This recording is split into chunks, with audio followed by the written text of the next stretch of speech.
याद रखना मेरे दोस्त, जीवन में दो ही सच्चे मित्र मिलेंगे, एक आईना और दूसरे परछाई। आईना कभी झूठ नहीं बोलता और परछाई कभी साथ नहीं छोड़ता। बाकी दुनिया में सब लोग तुम्हारे साथ छोड़ देंगे। कि में कोई अंतर नहीं है, हर घर में दोनों की जरूरत है। लड़का भी होना जरूरी है, लड़की भी होना जरूरी है। और एक छोटा सा इस पे हम तो लोग के लिए एक लाइन बोलेंगे कि बेटी घर की, बेटी त्याग की मूरत है तो बेटा संघर्ष की सूरत है। कैसे कहूं किसी एक को महान, घर के आंगन में दोनों की जरूरत है।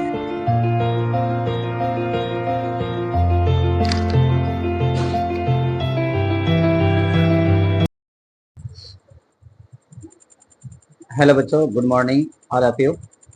आप सभी को आज का जो क्लास हम लेने जा रहे हैं वो मॉडर्न फिजिक्स का सबसे इम्पोर्टेंट जितने भी वीवीआई क्वेश्चन हैं वो आप सभी को कराएंगे, जिसमें शॉर्ट और लॉन्ग क्वेश्चन दोनों रहेगा। इससे फाइनली एग्जाम में 22 नंबर के क्वेश्चन पूछे जाते हैं। नेक्स्ट क्वेश्चन देखेंगे, वो भी विभवांतर से त्वरित होने वाले इलेक्ट्रॉन का डी ब्रोगली तरंग दैर्ध्य का व्यंजक निकाले।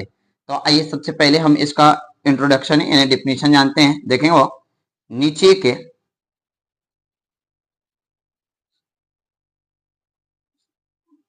चित्र में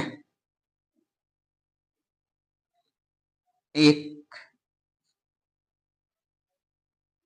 यूनिफॉर्म इलेक्ट्रिक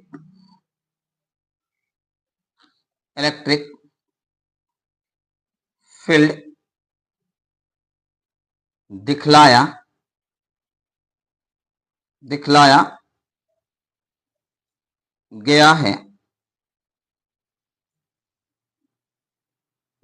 गया है जिसमें किसी इलेक्ट्रॉन्स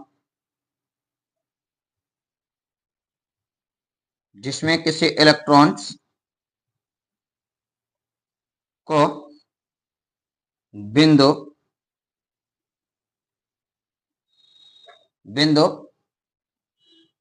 ए से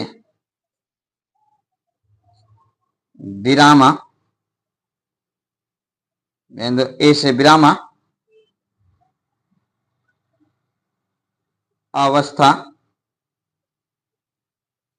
अवस्था से छोड़ा जाता है,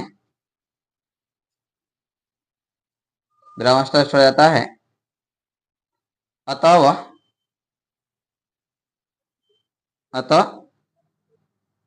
वह इलेक्ट्रिक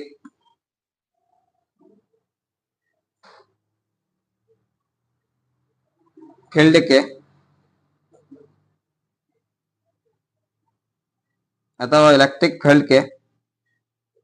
विपरीत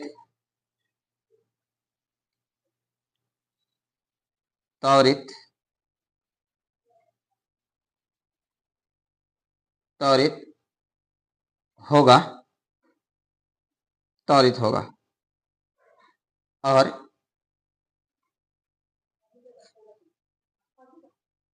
माना कि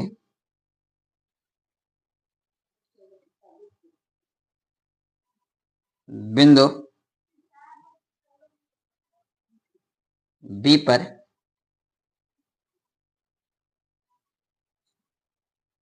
पहुंचने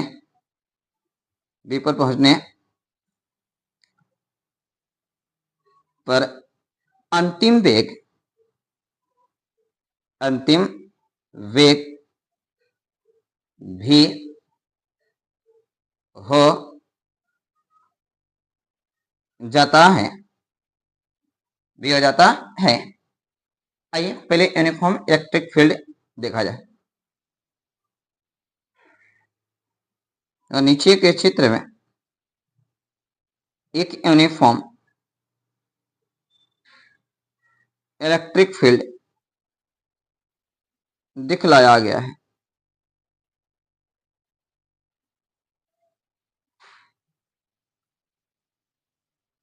ये वो यूनिफॉर्म इलेक्ट्रिक फील्ड बना लिए। इसमें किसी इलेक्ट्रॉन को विरामावस्था से छोड़ा जाता है।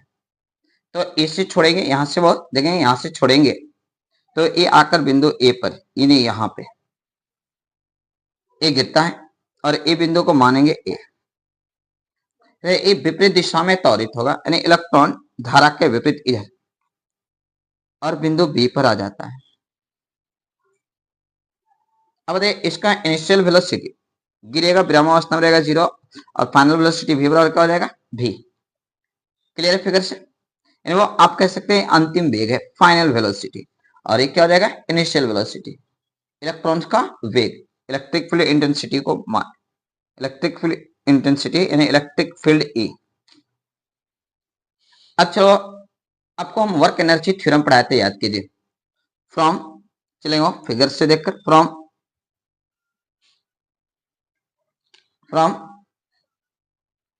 Work energy theorem. Work energy theorem याद कीजिए, W बराबर क्या होता है? W बराबर याद है डेल्टा के and total kinetic energy. Formula याद है आप लोग को? बताइए W बराबर क्या होता है? याद करो, हमें आपको एक बताया था W बराबर, नहीं छोड़ दीजिए, वेलोसिटी सॉरी वोल्टेज V बराबर होता है W बाई Q। लेकिन वो यहाँ पे देखो Q चार्ज है, लेकिन यहाँ पे गिर क्या रहा है इलेक्ट्रॉन, और इलेक्ट्रॉन कैसा होता है नेगेटिव। यहाँ पे मान रखें तो ये क्या हो जाएगा, V बराबर क्या लिख सकते हैं W बाई Q की जगह पर E लिख सकते हैं। क्रॉस मल्टीप्लाई कीजिए, W बराबर क्या आ जाएगा E इंटू V। अब मान रखेंगे यहाँ पे W का मान यहां से रखेंगे तो हो जाएगा E V बराबर, बोलिए काइनेटिक एनर्जी का formula 1/2 mv square minus 1/2 mv square. Final में से इनिशियल को घटा लेंगे। अब चाहे तो यहाँ पे v1 v2 कर सकते हैं, हम नहीं करेंगे, फॉर्मूला रख दिए। तो फाइनल वेलोसिटी में से इनिशियल को घटाएंगे, क्या बचता है देखते हैं वो। चलो यहाँ पे हो जाएगा E v 1/2 मास, फाइनल वेलोसिटी क्या है v, तो v का मान भी रखेंगे v square minus 1/2 m into v का मान यहाँ पे इनिशियल है 0, 0 बटे समथिंग सब क्या आ जाएगा 0। यहाँ बताइए क्या हो जाएगा E v बराबर 1/2 m v स्क्वायर। आपको देखिए फाइनली ये जो मान निकला है यहाँ पे, आपको इक्वेशन किसका निकालना है, डी ब्रोगली तरंग धैर्य का। क्रॉस मल्टीप्लाई करेंगे, बताइए क्या हो जाएगा, क्रॉस मल्टीप्लाई करेंगे हो जाएगा 2 EV और हो जाएगा m v square, m v square. अब यहाँ पे ध्यान देंगे, ये तो आप एम वी स्क्वायर, अब क्या करेंगे ना, इसमें यहाँ से दोनों तरफ m से गुणा करेंगे बैलेंस करने के लिए, लेकिन वो दोनों तरफ m से गुणा करने पर, तो गुणा क्यों कर रहे हैं हम यहाँ पे आपको थोड़ा सा दिखाएंगे। हम आपको डी ब्रोगली तरंग धैर्य का एक व्यंजक निकाले थे, याद कीजिए। लेमडा बराबर क्या होता है, हम यहीं पे लिख देते हैं, देखेंगे लेमडा होता है h बाई एम भी। तो देखिए केवल एम भी इक्वल टू क्या हो जाएगा, क्या h बाई लेमडा हो सकता है? ये समीकरण इसको गुणा करेंगे ना तो हो जाएगा 2 MEV। हाँ, इसमें गुणा करेंगे तो m स्क्वायर v स्क्वायर होता है, क्या हम डायरेक्ट लिख सकते हैं m v स्क्वायर, स्क्वायर हटेगा इधर क्या चला जाएगा रूट, रूट चलेगा तो क्या हो जाएगा 2MEV बराबर होती है MV, और MV बराबर यहाँ पे देखो क्या h बाई लेमडा है, रख देंगे h बाई लेमडा। रखो बताओ क्या हो जाएगा वो, यानी MV का मान हम इधर रख देते हैं h वाई लेमडा बराबर में, बताइए रूट अंडर क्या बच गया 2MEV। आपको लेमडा का इक्वेशन निकालना है, लेमडा इक्वल टू बताइए क्या हो जाएगा, क्रॉस मल्टीप्लाई करेंगे वो, तो ये लेमडा बराबर हो जाएगा, इसके नीचे कुछ नहीं तो क्रॉस मल्टीप्लाई होगा h Y root under 2MEV। तो आपको फाइनली डी ब्रोगली तरंग धैर्य का इक्वेशन निकल गया, इक्वेशन नंबर ये हो जाएगा 1। लेकिन अब जानते हैं h क्या है, एच क्या हो, प्लैंक कांस्टेंट है, और प्लैंक कांस्टेंट का मान आप जानते हैं, मान जानते हैं, रख सकते हैं, रखिए तो चलिए इसको सोल्यूशन भी कर देते हैं। एच का मान होता है 6.625 इंटू 10⁻⁻34।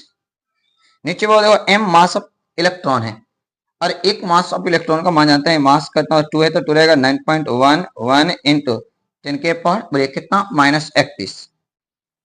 और इलेक्ट्रॉन वोल्ट का भी मान आप जानते हैं कितना होता है 1.6 इंटू 10⁻⁻19, और ए वोल्टेज का हो जाएगा वी।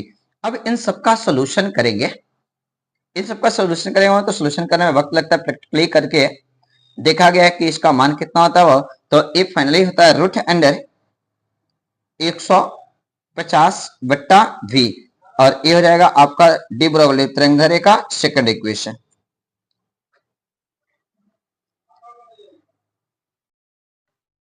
अगला क्वेश्चन देखेंगे वो प्रॉपर्टीज ऑफ फोटॉन्स, हिंदी में बोलते हैं वो फोटोन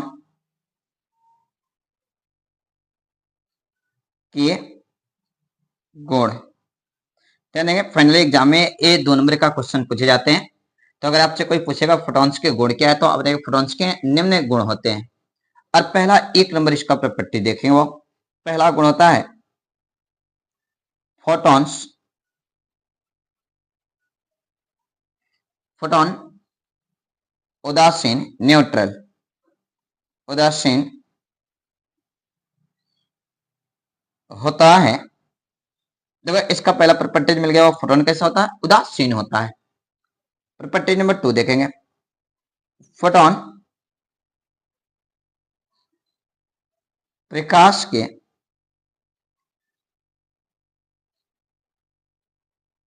वेग से चलता है। अनिश्चित फाइनली स्पष्ट होगा कि निर्वात में जो प्रकाश की चाल होती है वही फोटॉन्स का भी वो क्या होता है, चाल होता है, अगर फोटोन प्रकाश के वेग से चलता है। तीसरा देखेंगे, अगर फोटॉन का रेस्ट मास कितना होता है, वो 0 होता है, यानी फाइनली फोटॉन्स का रेस्ट मास कितना लेंगे वो, तो 0। 4 नंबर प्रॉपर्टी देखें वो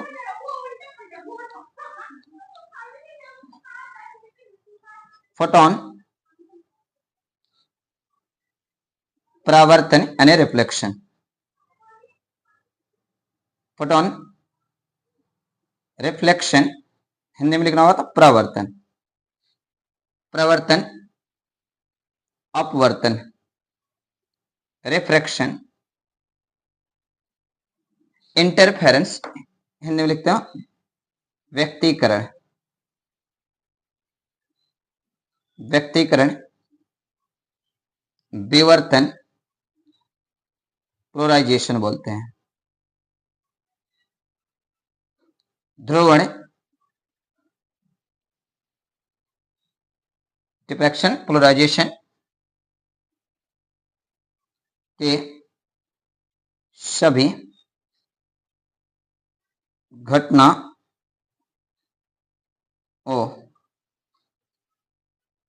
को प्रदर्शित करता है, प्रदर्शित करता है। यदि फाइनली एग्जाम में आता है तो मैक्सिमम आप 3 से 4 या 5 लिख सकते हैं, इससे ज्यादा नहीं लिखेंगे क्योंकि ये 2 नंबर का क्वेश्चन आते हैं। पिछवा देखेंगे वो जब फोटॉन्स एक माध्यम से दूसरे माध्यम में जाता है, जब फोटॉन एक माध्यम से दूसरे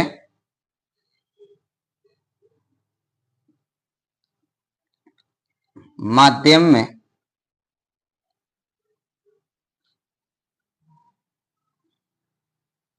जाता है, एक माध्यम से दूसरे माध्यम में जाता है तो उसकी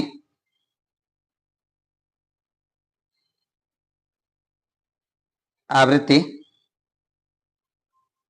तो इसकी आवृत्ति नहीं बदलती है,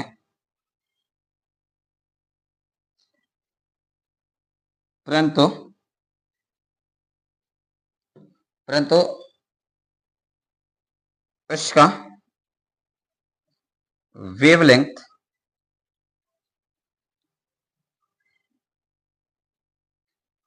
परंतु इसका वेवलेंथ और स्पीड बदल जाता है। तो इसका हम 7 पर पट्टी बताए थे, लेकिन फाइनली एग्जाम की अगर बात करें ना, तो आप मैक्सिमम 3 से 4 या मैक्सिमम 5 लिखेंगे, क्योंकि फाइनली एग्जाम में 2 नंबर के क्वेश्चन आते हैं। एक और हम आपको बता देते हैं, याद कीजिए बताए थे कि जब फोटॉन्स इलेक्ट्रिक फील्ड और मैग्नेटिक फील्ड से होकर गुजरती है, हम यहाँ पे 6 लिख देते हैं। जब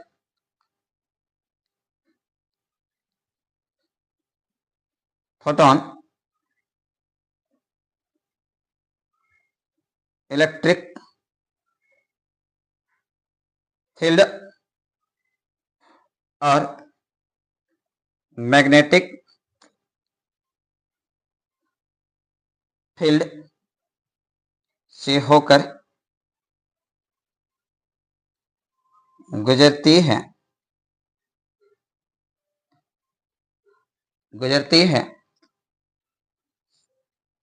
तो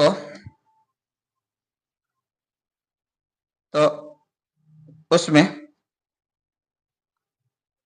कुछ विक्षेपण उत्पन्न नहीं होता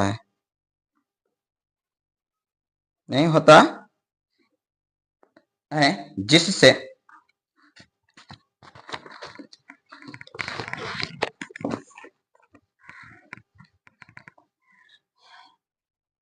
जिससे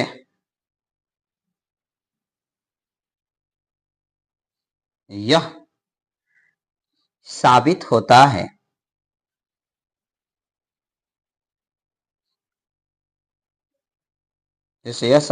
है कि फोटोन उदासीन होता है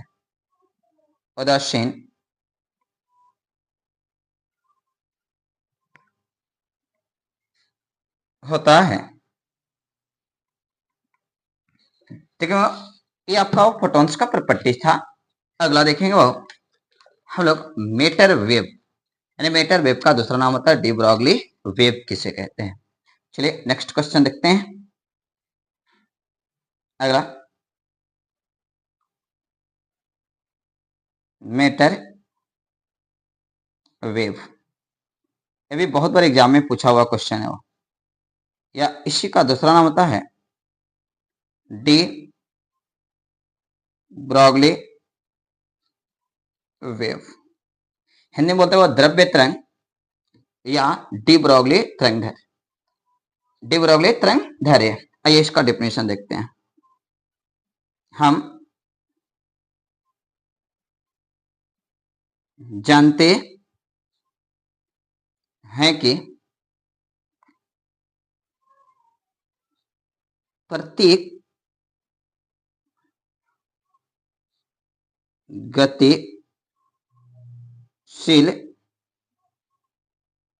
गतिशील कण, फिर से वो हम जानते हैं कि प्रत्येक गतिशील कण एक तरंग के साथ जुड़ी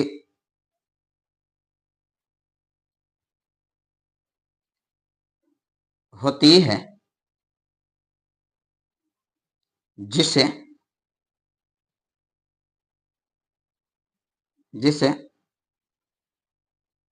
मेटर वेव या डी ब्रॉगली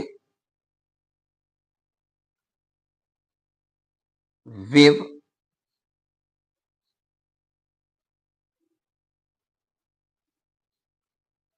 कहते हैं। इसमें एक नोट बताया था, याद कीजिए, बताया था कि मैटर वेव की चाल प्रकाश की चाल से अधिक माना जाता है। लेकिन फाइनली एग्जाम में आएगा तो केवल आप डिफिनेशन ही बताएंगे, नोट को नहीं बताना। एंटीना की ऊंचाई का व्यंजक निकाले। चलिए वो देखते हैं। पहले इसका डिफिनेशन, नीचे के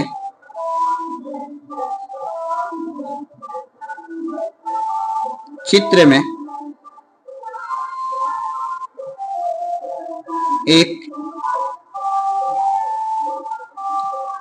एंटीना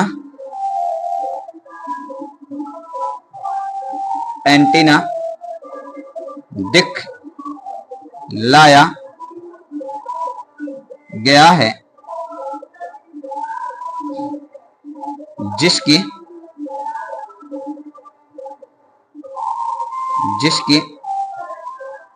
ऊंचाई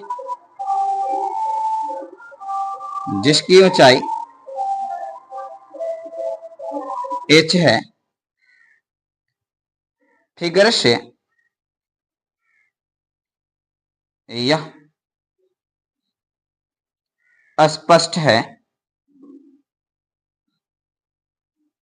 से यह स्पष्ट है कि एंटीना से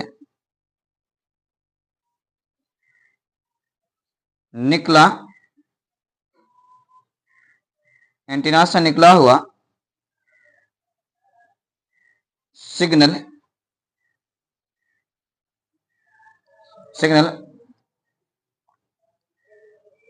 अधिकतम x दूरी तक जा सकता है।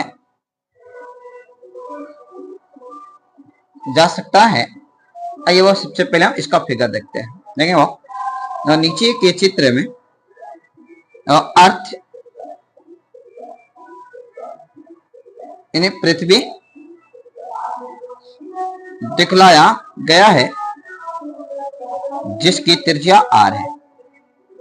बट पर देखने यहाँ पे देखेंगे वो ये हो गया पृथ्वी का रेडियस कितना है वो, तो आप जानते हैं पृथ्वी का त्रिज्या 64 होता है और इसका संकेत हम लोग कैपिटल R लेते हैं।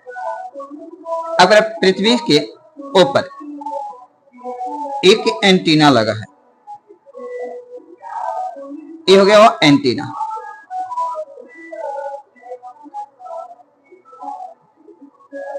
इस एंटीना से सिग्नल निकलेगा, तो अब यहां से जो सिग्नल निकलेगा वो चारों दिशा में फैलेगा। इधर भी, इधर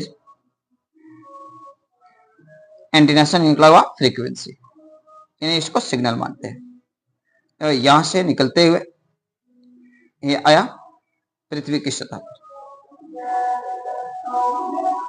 यहाँ पे, और ये सब डिस्टेंस बनाया कितना हो x, चारों तरफ फैलेगा बराबर x। एंटीना का हाइट कितना माना गया h। तो यहां से यहां तक अगर मिलाते हैं इसकी रेडियस कितना होगा r। यहाँ पे एंगल जो बनाएगा 90 डिग्री का कोण बन जाता है। अब ये चलेंगे हम लोग फिगर से, यह स्पष्ट है, इट इज क्लियर। पाइथागोरस प्रमेय में याद कीजिए, कण स्क्वायर बराबर क्या होता है, लंब स्क्वायर प्लस आधार स्क्वायर। ये देखो एक कण का काम कर रहा है h plus r। It is clear, figure से स्पष्ट है कि x square plus r square बराबर होगा r प्लस h का whole square. x square r square, इसको तोड़ेंगे अलजेब्रा, a प्लस b का whole square, r square h square plus 2rh। जब वह कुछ कटने वाला है, आर स्क्वायर से आर स्क्वायर कट गया। एक्स स्क्वायर बराबर क्या हो जाएगा, एच स्क्वायर प्लस 2rh। यहाँ पे h कॉमन दिख रहा है, लेकिन एक कंडीशन होता है ना कि h का मान नगण्य हो। किसकी अपेक्षा नगण्य हो? पृथ्वी की त्रिज्या के विषय। तो इच स्क्वायर इक्वल टू लगभग ये 0 के बराबर होता है, यानी इच स्क्वायर बराबर इसको मान लेंगे 0 और ये हट जाएगा और हो जाएगा एक्स स्क्वायर बराबर तो आर एच।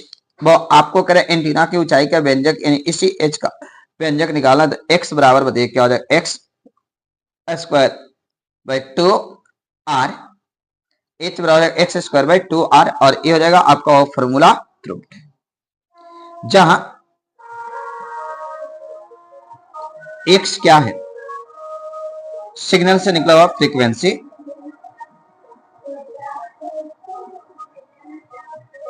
निकला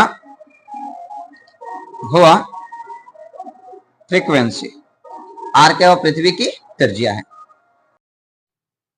नेक्स्ट क्वेश्चन देखें, वो प्रकाश विद्युत प्रभाव क्या है? वैद्युत और सर्जन के नियम क्या है? आइंस्टीन द्वारा दिए गए इस नियम की व्याख्या करें या समझाएं। ठीक है, फाइनली एग्जाम में 5 नंबर के क्वेश्चन पूछे जाते हैं और ये बहुत बार क्वेश्चन आ चुका है। कभी कभी एक क्वेश्चन को कट कर देता है, ऐसे भी पूछ देता है कि प्रकाश विद्युत प्रभाव क्या है, वैद्युत और सर्जन के नियम क्या है। ये भी 5 नंबर का क्वेश्चन आता है। या कभी ऐसे भी क्वेश्चन कर देता है प्रकाश विद्युत प्रभाव क्या है, आइंस्टीन द्वारा दिए गए इस नियम को समझाए, या कभी कभी पूरा क्वेश्चन कर देता है। तो फाइनली एग्जाम में जब भी ये क्वेश्चन जिस तरह पूछेगा तो इस तरह आप पहले आंसर देंगे। इसमें देखिए 3 क्वेश्चन को ऐड कर दिया है। पहले कह दिया प्रकाश विद्युत प्रभाव क्या है, यानी डेफिनेशन बताए। प्रकाश विद्युत प्रभाव के नियम तो बताए थे, इसके टोटल 5 नियम होते हैं और आइंस्टीन की इक्वेशन की व्याख्या करें। तो सबसे पहले हम इसका डेफिनेशन देखें और प्रकाश विद्युत प्रभाव किसे कहते हैं। देखते हैं डेफिनेशन, बोलेंगे जब किसी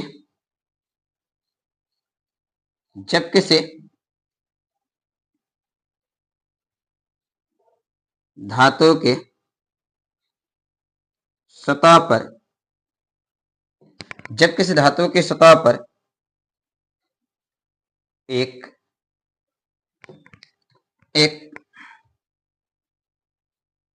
खास आवृत्ति से एक खास आवृत्ति से अधिक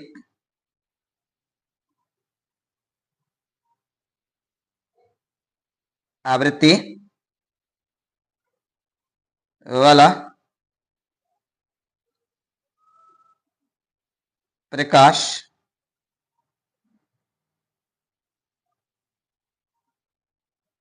पड़ता है तो इलेक्ट्रॉन निकलने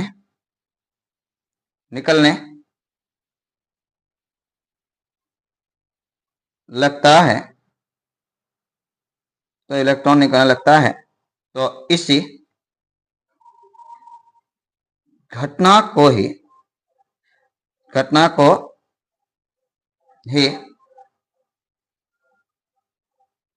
प्रकाश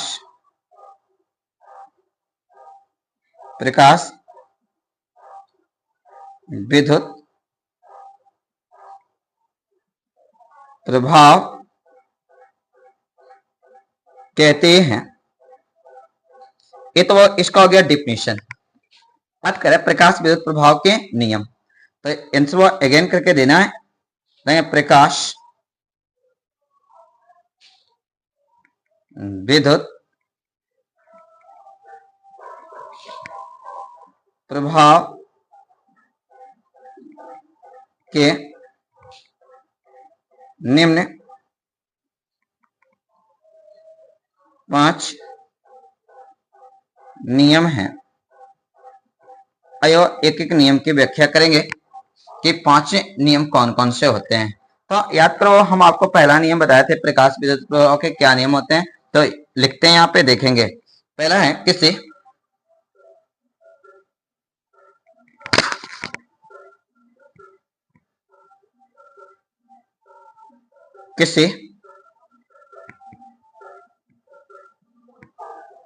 धातु से इलेक्ट्रॉन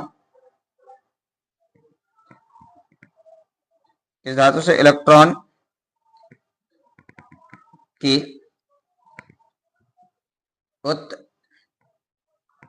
उत्सर्जन उत्सर्जन की दर उत्सर्जन की दर आपतित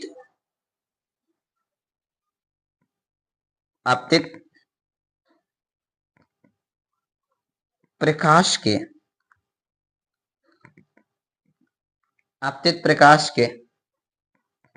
तीव्रता के सीधे समानुपाती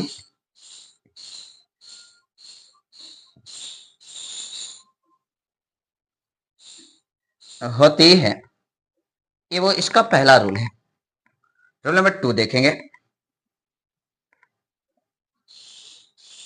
रूल नंबर 2 देखो, किसी धातु के 5 नियम होते हैं और दूसरा नंबर देखते हैं। किसी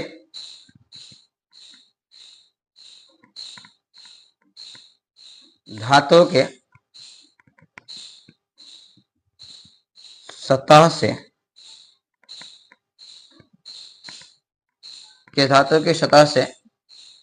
निकलने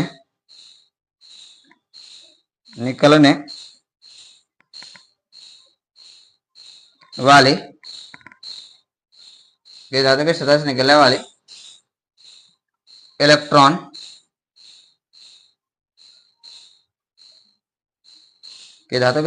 वाली इलेक्ट्रॉन की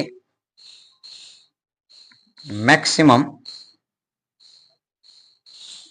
काइनेटिक एनर्जी के मैक्सिमम काइनेटिक एनर्जी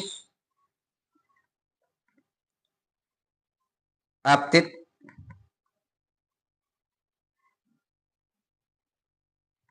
प्रकाश के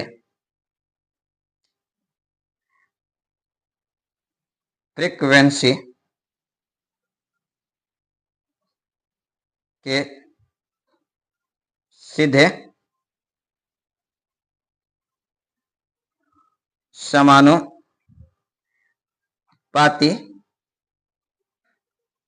होती है।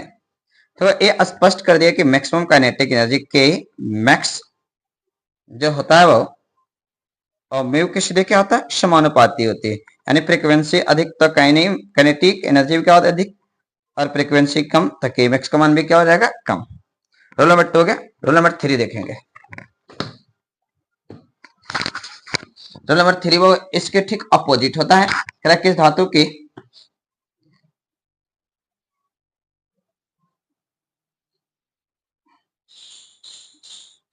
किसी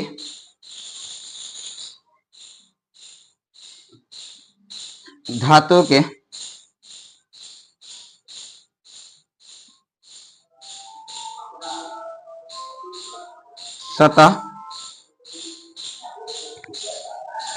सतह से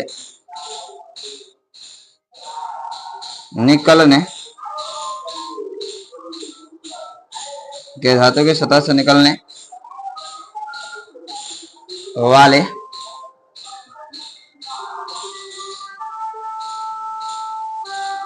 इलेक्ट्रॉन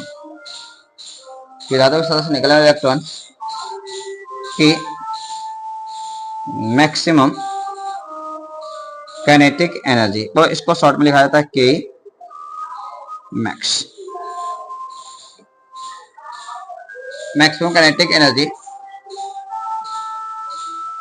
आपतित प्रकाश के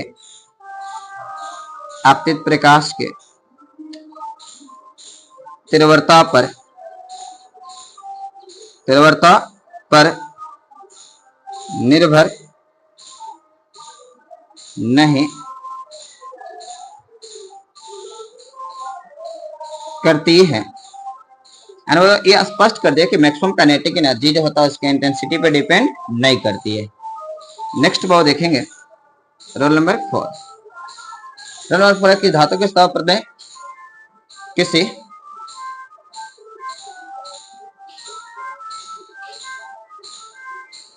धातु के सतह पर पढ़ने, किस धातु की सतह पर पढ़ने और किस धातु की सतह पर पढ़ने और किस धातु की सतह पर प्रकाश पढ़ने और इलेक्ट्रॉन निकलने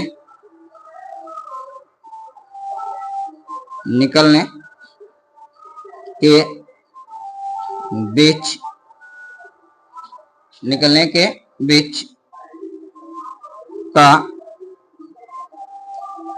समय अंतराल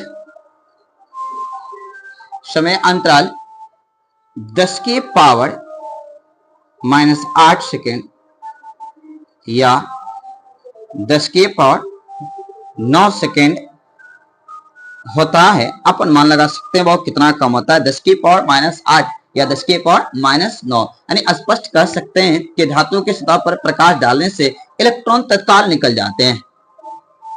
अगला देखेंगे 5 नंबर, किसी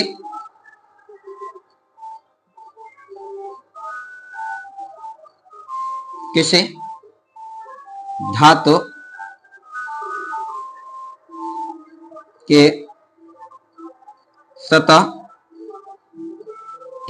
के सतह से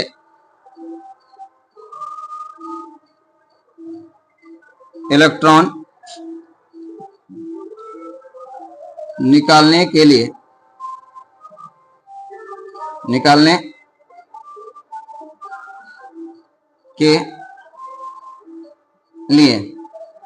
के धातु की सतह से इलेक्ट्रॉन निकालने के लिए एक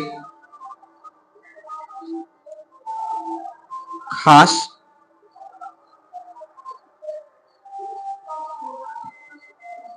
आवृत्ति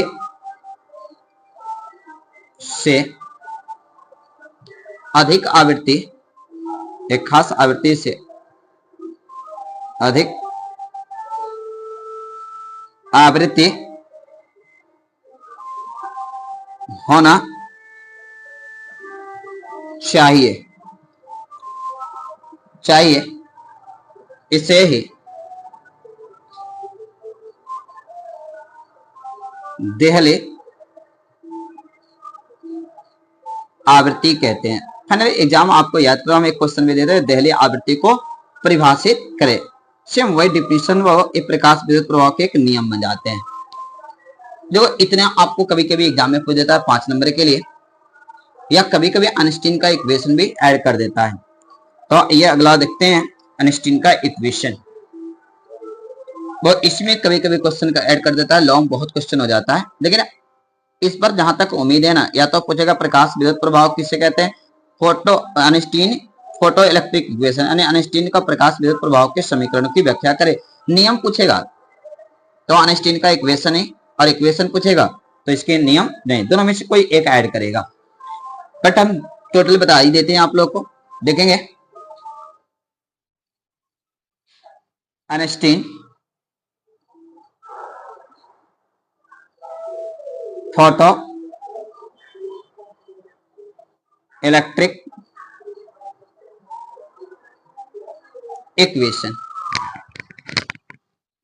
सबसे पहले इसको हम एक्सपेरिमेंट यानी इसका पूरा डिटेल्स बताते हैं। आपको क्लास में भी लिखवा चुके हैं कि आइंस्टीन का इक्वेशन कब दिया गया था। आइंस्टीन ने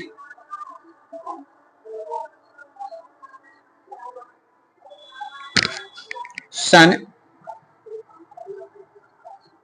1905 में प्लांक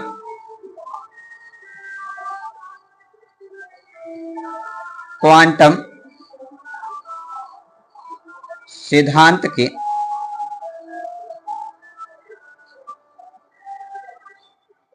सहारा प्लांक क्वांटम सिद्धांत के सहारा लेकर प्लांक क्वांटम सिद्धांत के सहारा लेकर फोटो इलेक्ट्रिक इक्वेशन की व्याख्या की, जिसके सम्मान में उन्हें पहला नोबेल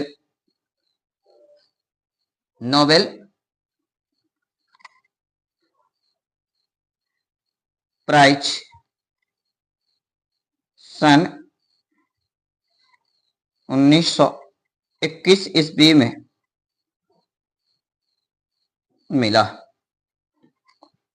अब चलिए इसको एक्सपेरिमेंट करते हैं। माना कि किसी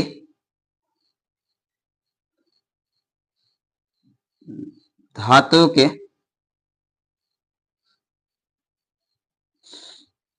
सतह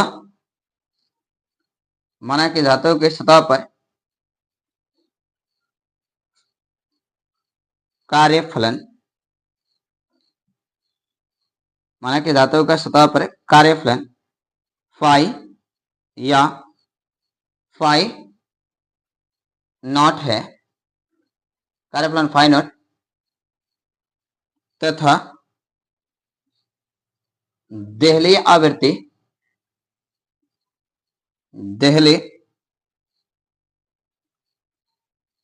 आवृत्ति म्यू नॉट है।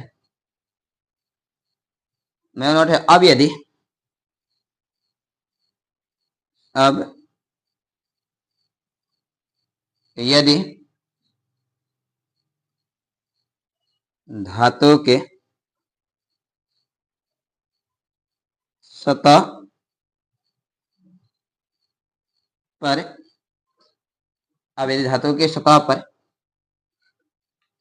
देहली आवृत्ति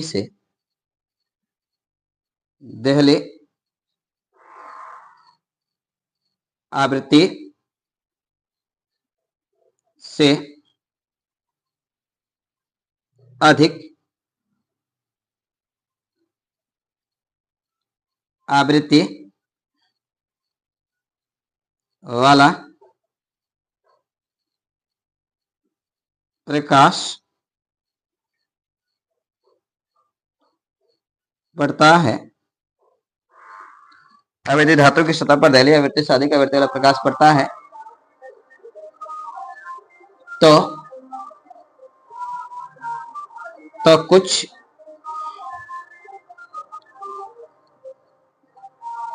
इलेक्ट्रॉन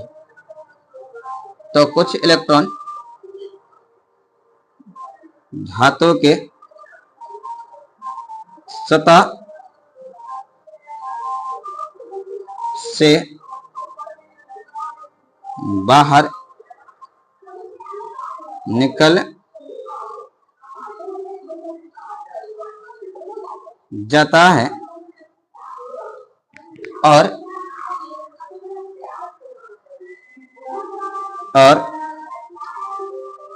कुछ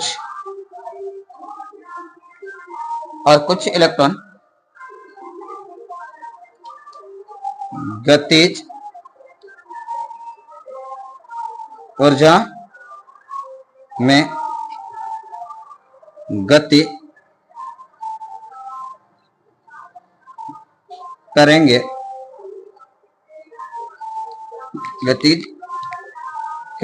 पीटीओ। फिगर इसके बाद इधर बनाते हैं।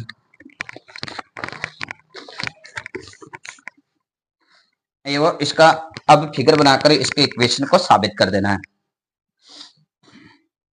देखेंगे वो जो नीचे के चित्र में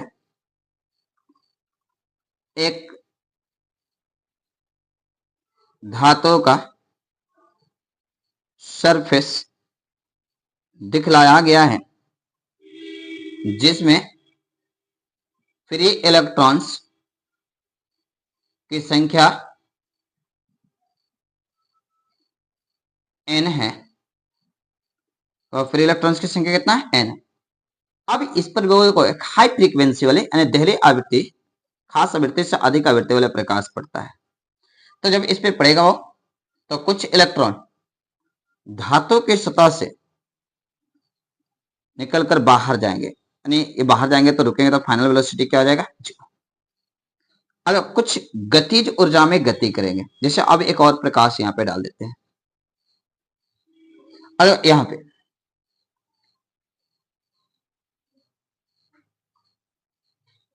ले लेता हो के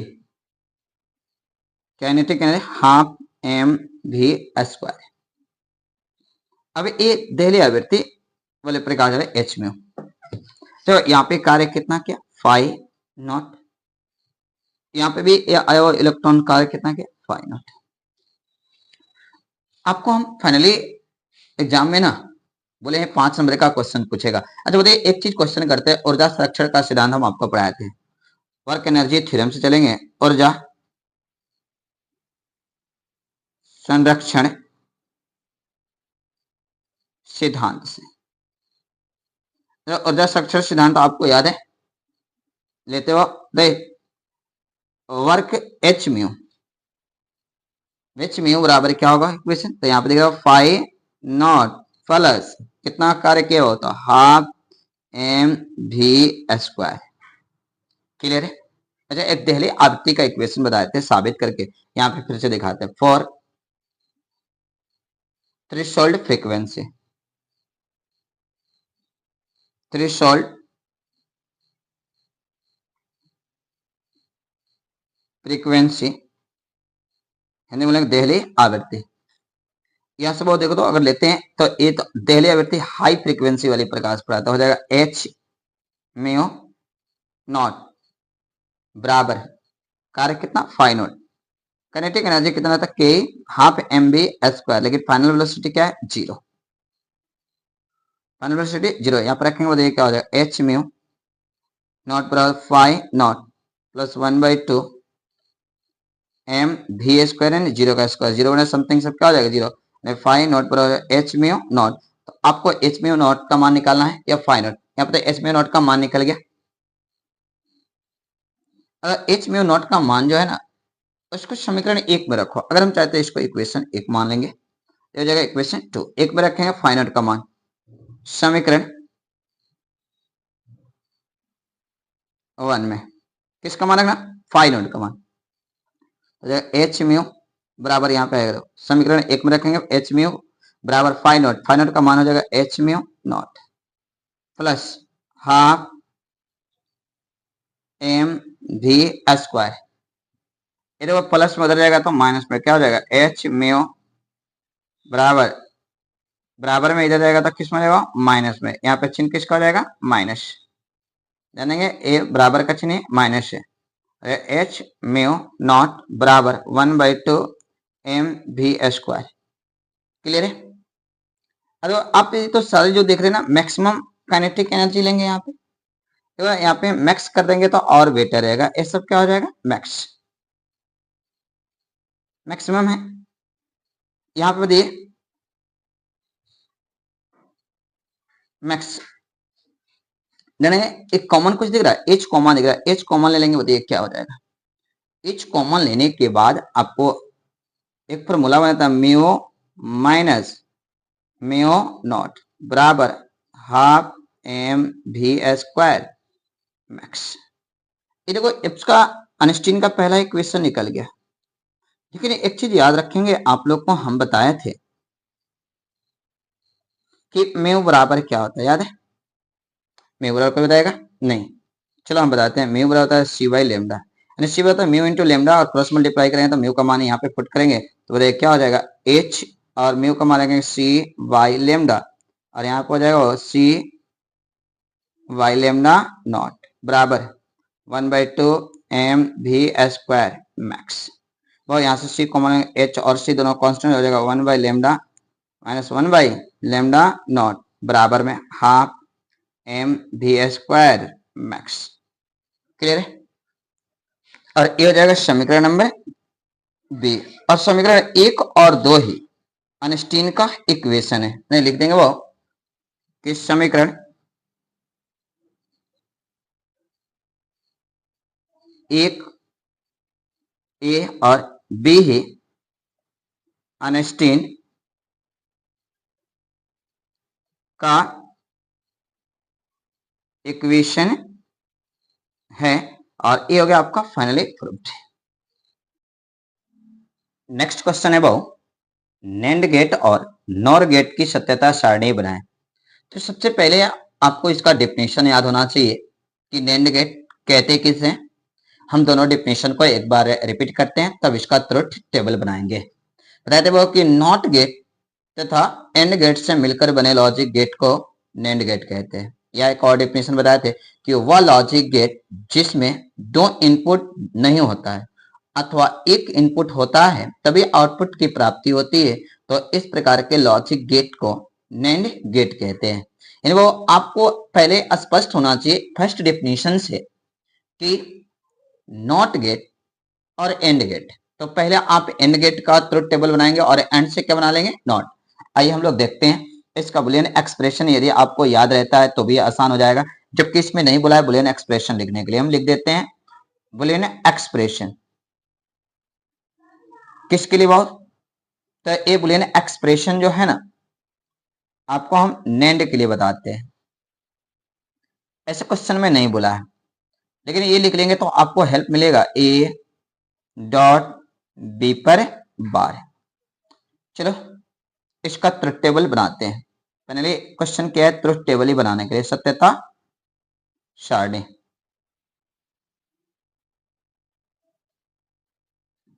देखें वो इसका ट्रुथ टेबल,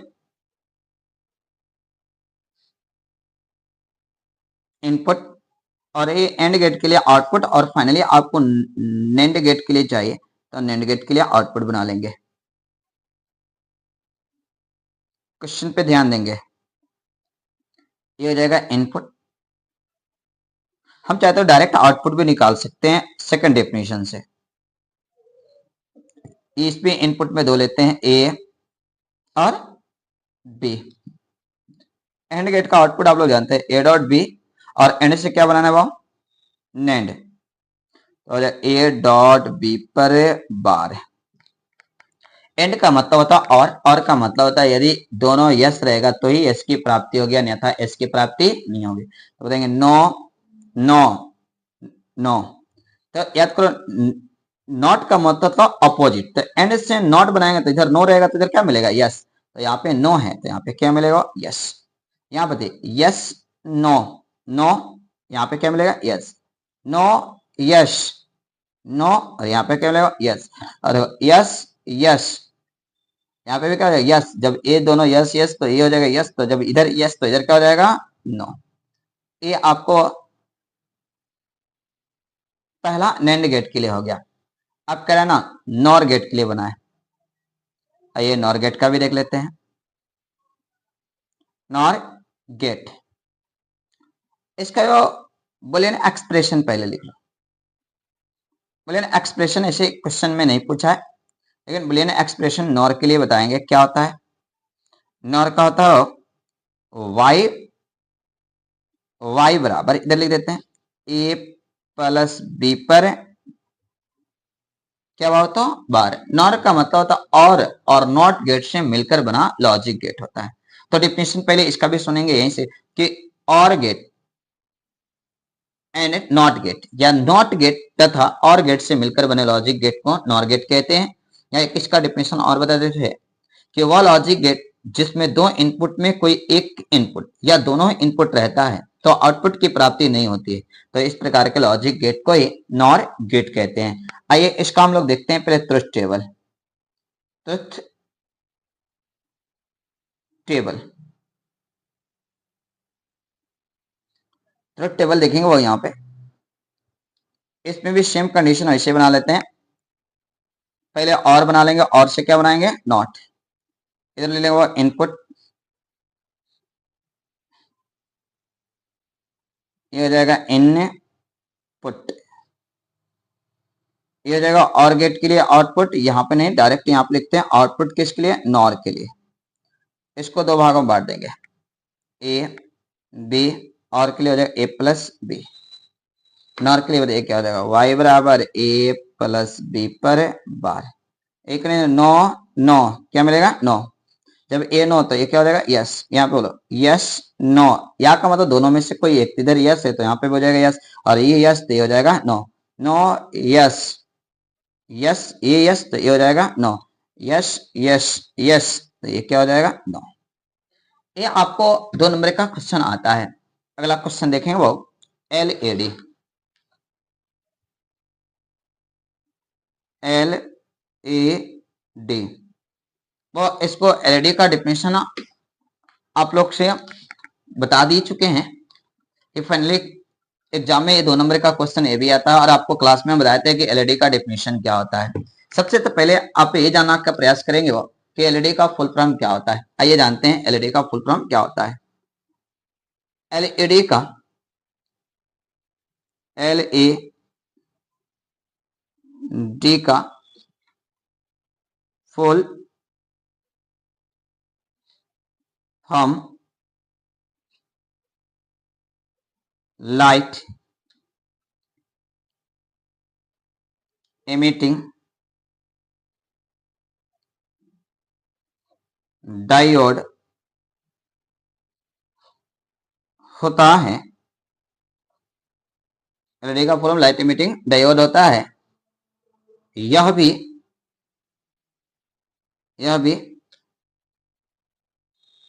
एक पीएन जंक्शन है। यह भी एक पीएन जंक्शन है। यह भी एक पीएन जंक्शन है, या इसी को बोल सकते यह भी एक पीएन जंक्शन डायोड है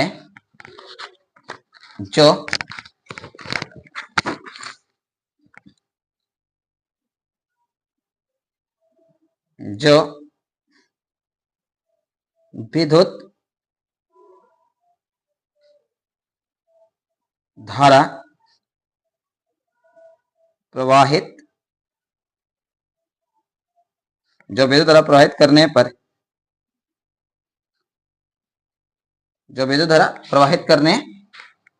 पर यह प्रकाश प्राप्त होता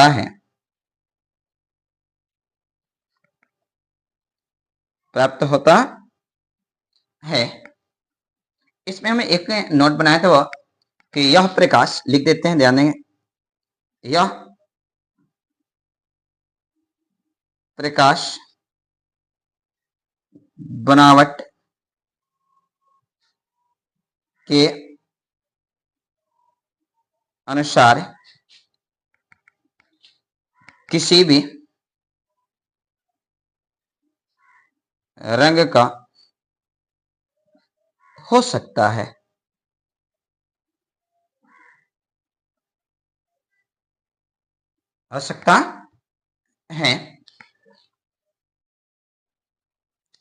नेक्स्ट क्वेश्चन देखेंगे भाव, हाइड्रोजन परमाणु के लिए बोर के परमाणु मॉडल की विवेचना करें तथा इसके 2 खामियों का उल्लेख करें।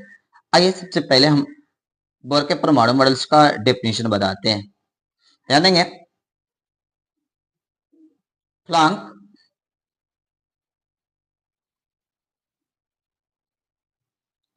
क्वांटम सिद्धांत का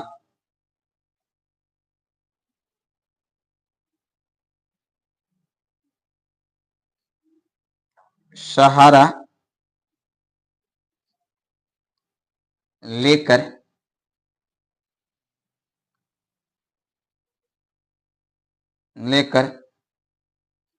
सन 1913 में बोर ने एक परमाणु का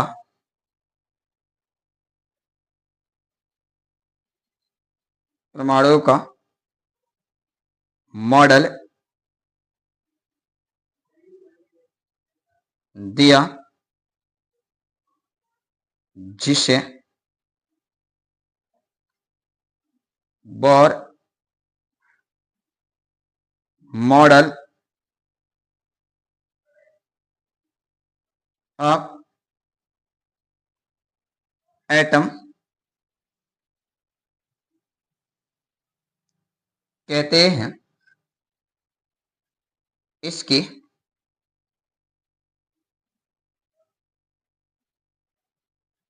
इसके निम्न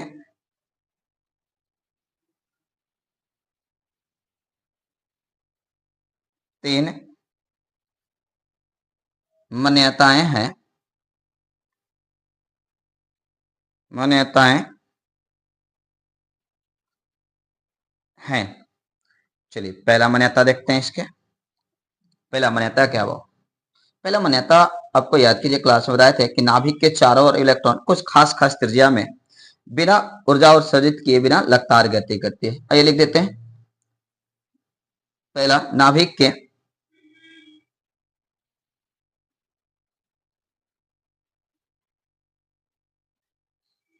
चारों और नाभिक के चारों ओर इलेक्ट्रॉन कुछ खास खास त्रिज्या में कुछ खास खास त्रिज्या में बिना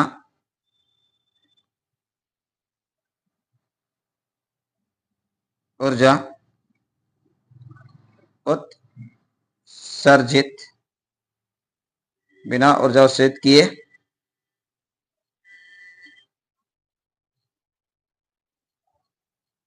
बिना बिना उत्सर्जित किए बिना लगातार गति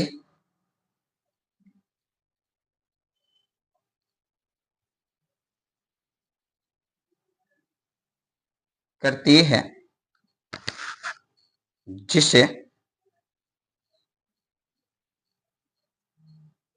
स्टेबल ऑर्बिट या स्टेशनरी ऑर्बिट या नॉन रेडिएटिंग ऑर्बिट कहते हैं। ये पहला इसकी मान्यताएं हैं। 2 नंबर देखेंगे वो 2 नंबर फिर नाभिक के, इसमें लिख देते हैं नाभिक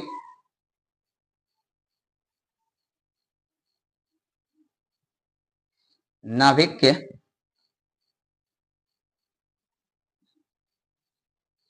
चारों और इलेक्ट्रॉन नाभिक के चारों ओर इलेक्ट्रॉन केवल उन्हीं ऑर्बिट में चक्कर उन्हीं ऑर्बिट में चक्कर उन्हीं ऑर्बिट में चक्कर लगाती है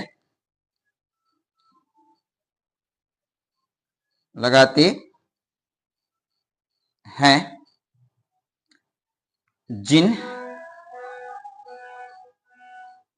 जिन ऑर्बिट का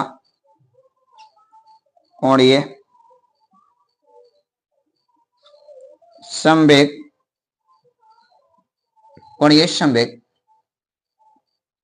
एम वी आर h/2 पाई के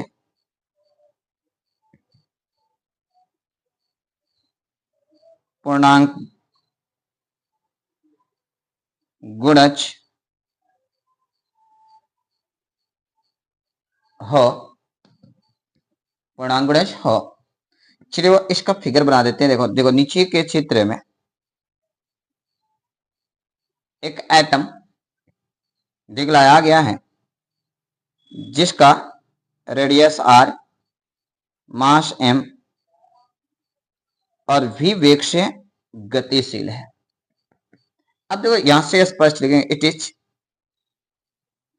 क्लियर, फिगर से स्पष्ट है।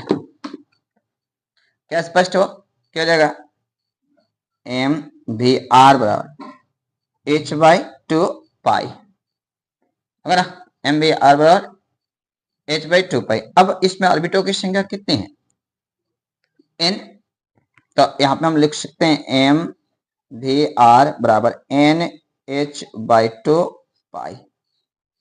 अब कोई क्वेश्चन कर सकता है m क्या है, तो याद रखें m क्या है, कब बताएगा, m मास है, m क्या हो, मास।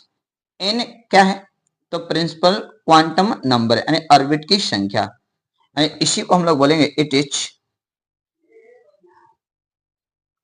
कॉल्ड बोर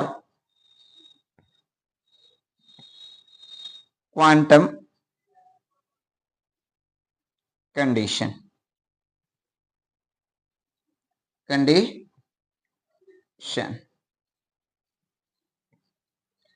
तीसरा देखेंगे वो रोल नंबर 3। रोल नंबर 3 तो आपको हम एक डिफिनेशन बताया था, याद कीजिए, स्पॉन्टेनियस इमिशन। सेम वही डिफिनेशन यहाँ पे बोर के परमाणु मॉडल्स की थर्ड मान्यता बन जाती है। देखो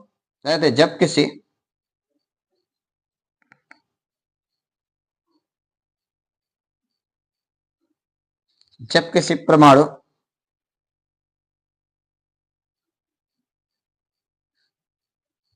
के इलेक्ट्रॉन को बाहरी स्रोत से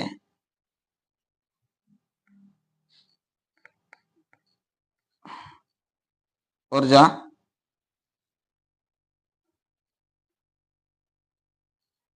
मिलती है,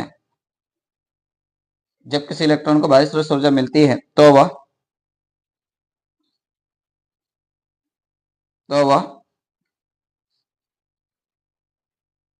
लो एनर्जी लेवल से हाई एनर्जी लेवल में चला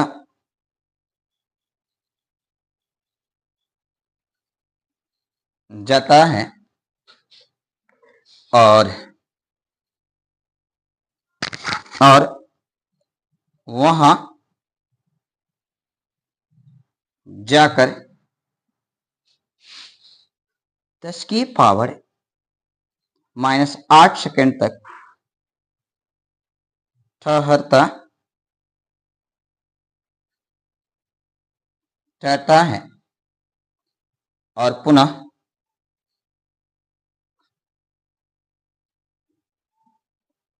पुनः हाई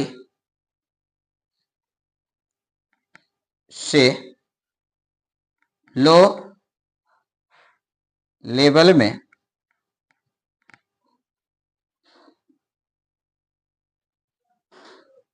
चला आता है। तो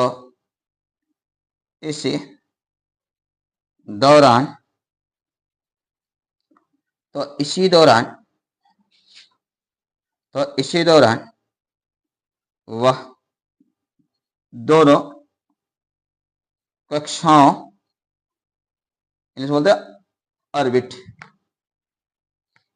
की ऊर्जा,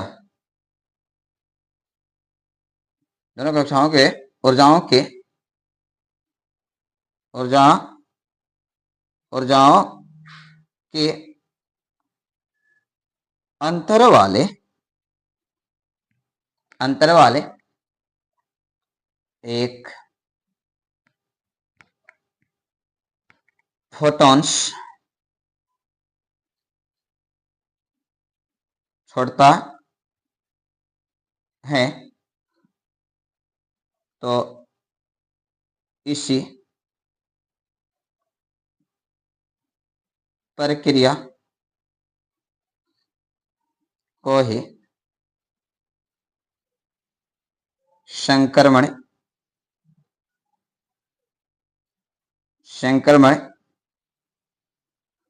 कहते हैं। आइए इसका फिगर दिखाते हैं। देखो ए एटम से क्या, इसका नाभिक, ये पहला ऑर्बिट हो गया और इसका हो जाएगा दूसरा, इसको मानेंगे E1, ये हो जाएगा E2। अब इसको बाहरी स्रोत से एनर्जी मिलेगी तो इलेक्ट्रॉन लो से कहा जाएगा हाई, और यहां जाकर 10 के पावर -8 सेकंड तक रुकता है। अब पुनः हाई से कहा आएगा लो, तो इसी दौरान एक फोटोन छोड़ता है और इसी फोटॉन्स को हम लोग, जो एनर्जी अंतर होता है E2 - E1, और इसी प्रक्रिया को हम लोग बोलते हैं ट्रांजिशन। अब कह रहा हो कि इसके दो डिमेरिट बताएं। बोर के परमाणु मॉडल्स की दो डिमेरिट हैं, यानी कमियों का उल्लेख करें। ध्यान देंगे, डिमेरिट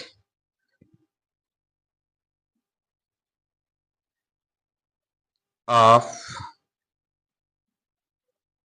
बोर मॉडल, यानी बोर के परमाणु मॉडल्स की कमियां, या इसी को बोलते हैं दोष। तो बोर के परमाणु मॉडल के दो दोष हैं। कोई भी कुछ पूछेगा वो कि बोर के परमाणु मॉडल्स की कितने दोष, तो दो। पहला बताएंगे, पहला देखेंगे वो बोर के परमाणु मॉडल्स के अनुसार बोर के परमाणु मॉडल के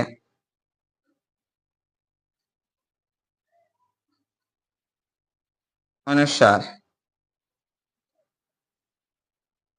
बोर के परमाणु मॉडल के अनुसार केवल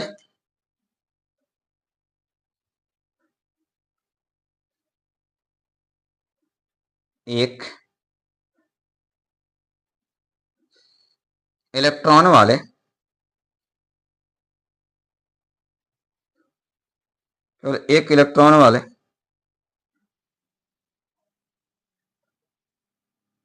परमाणु या आयन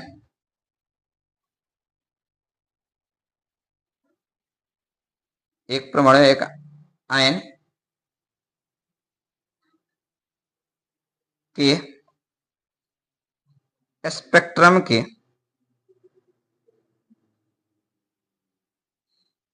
व्याख्या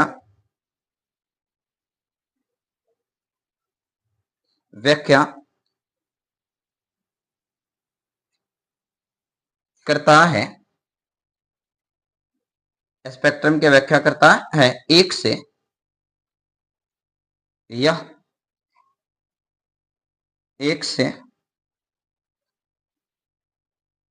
अधिक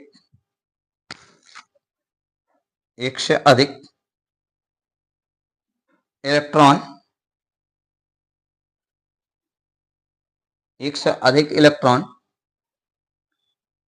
वाले परमाणु या आयन की व्याख्या नहीं करता है। जिससे एग्जाम्पल में देखो ले सकते हैं hydrogen, He plus helium, Li plus plus lithium इत्यादि। ये इसकी पहला डिमेरिट है। डिमेरिट किस तरह से वो, इसकी दो ही डिमेरिट है। दूसरा डिमेरिट देखेंगे।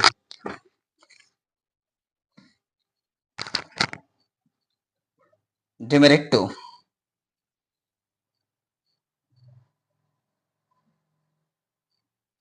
जब हम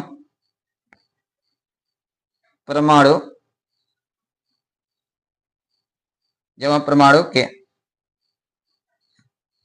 लाइन, जब हम परमाणु लाइन स्पेक्ट्रम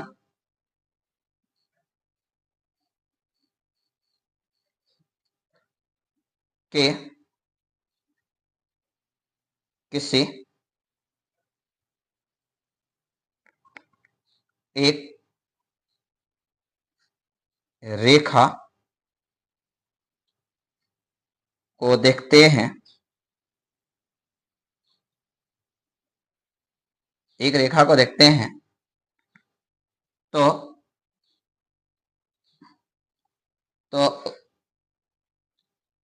उसमें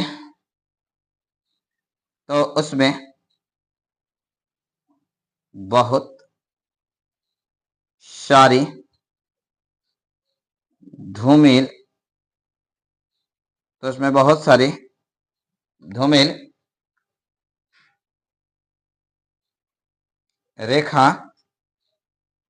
रेखाएं कर दो, रेखाएं दिखाई देती है, जिसकी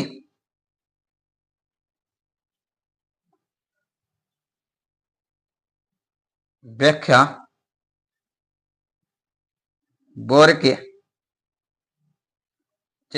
बोर के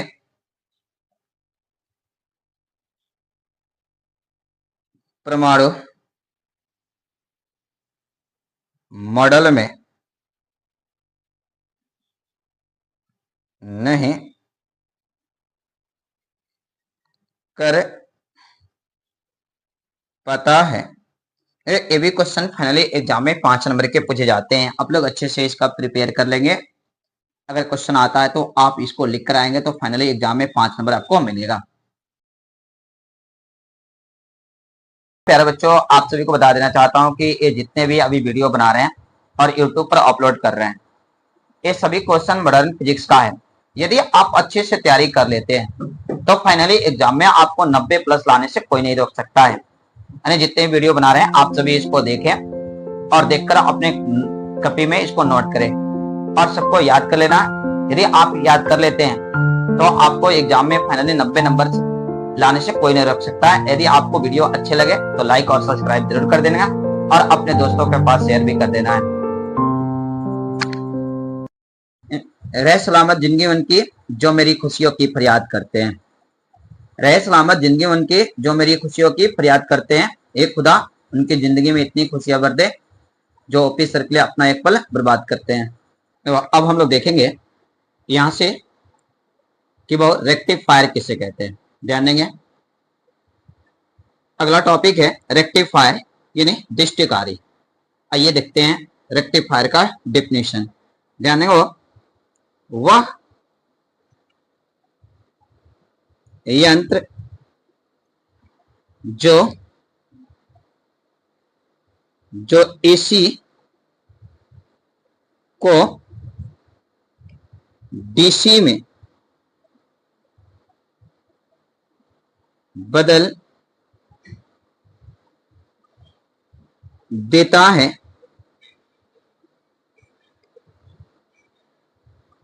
उसे ही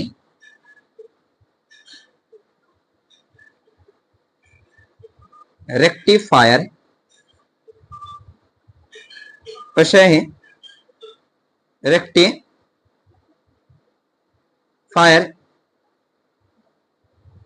कहते हैं। ध्यान देंगे, रेक्टिफायर, वो रेक्टिफायर यहां से क्वेश्चन आता है कि रेक्टिफायर को कितने भागों में बांटा गया है। तो याद रखें कि यह 2 प्रकार के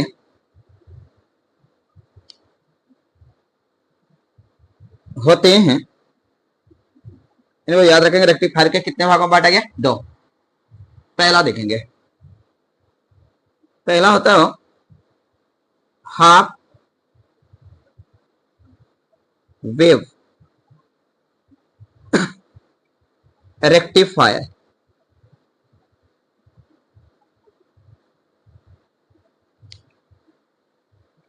दूसरा होता है फुल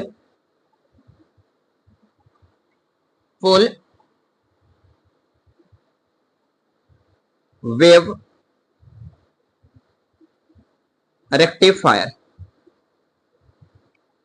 वह हिंदी में बोलते हैं अर्धतरंग दृष्टिकारी। हाफ का मतलब होता है अर्धतरंग दृष्टिकारी और फुल का मतलब होता है पूर्ण तरंग दृष्टिकारी। हिंदी में नहीं लिखते हैं, देखें, फुल वेव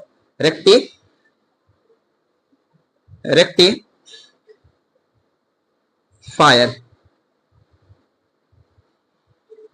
नेक्स्ट देखेंगे एग्जाम में यही क्वेश्चन दिए कि रेक्टिफायर किसे कहते हैं और यह कितने प्रकार के होते हैं। तो याद रखेंगे, फिर से एक बार बता दे रहे हैं कि वह यंत्र जो एसी को डीसी में बदल देता है उसे ही रेक्टिफायर कहते हैं। रेक्टिफायर को दो भागों में बांटा गया है, पहला होता है हाफ वेव रेक्टिफायर, दूसरा होता है फुल वेव रेक्टिफायर। नेक्स्ट अगला क्वेश्चन है रेडियो एक्टिविटी, यानी क्वेश्चन है रेडियो एक्टिविटी को परिभाषित करें और अल्फा बीटा और गामा किरण में अंतर स्पष्ट करें। तो सबसे पहले हम लोग रेडियो एक्टिविटी का डिफिनेशन देखेंगे वो कि रेडियो एक्टिविटी कहते किसे हैं, और लिखते वो भारी तत्वों के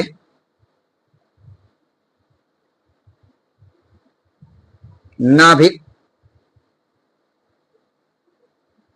भारी तत्वों के नाभिक से, भारी तत्वों के नाभिक से स्वतः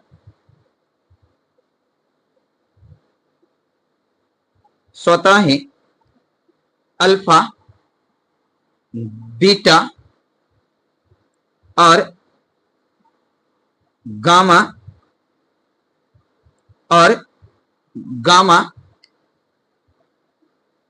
किरणों को गामा किरणों के निकलने की प्रक्रिया को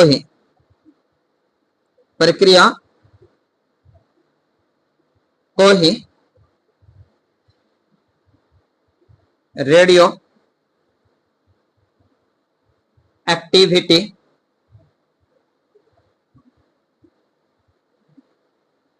कहते हैं। ध्यान देंगे, इसमें एक लाइन और जोड़ते हैं, तथा यह पदार्थों के गुणजों को प्रदर्शित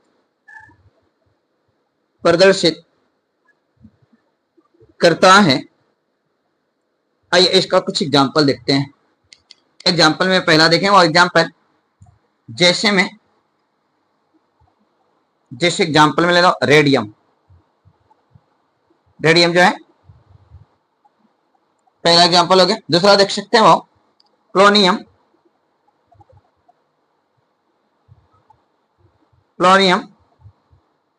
यूरेनियम, प्लेटिनियम,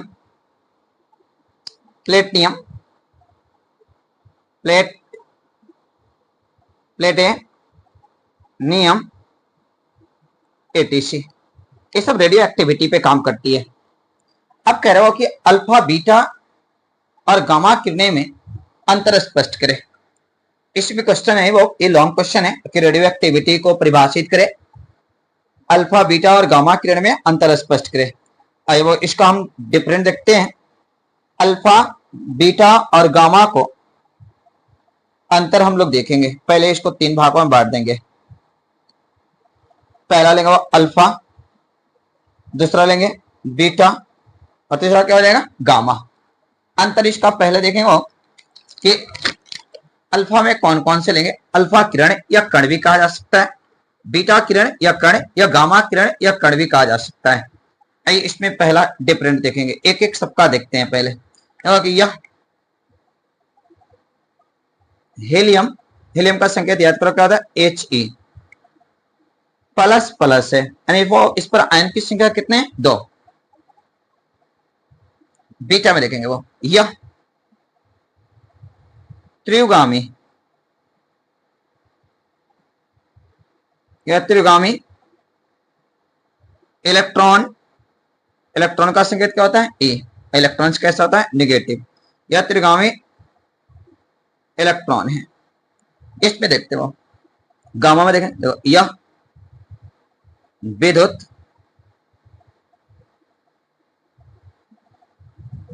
चुंबकीय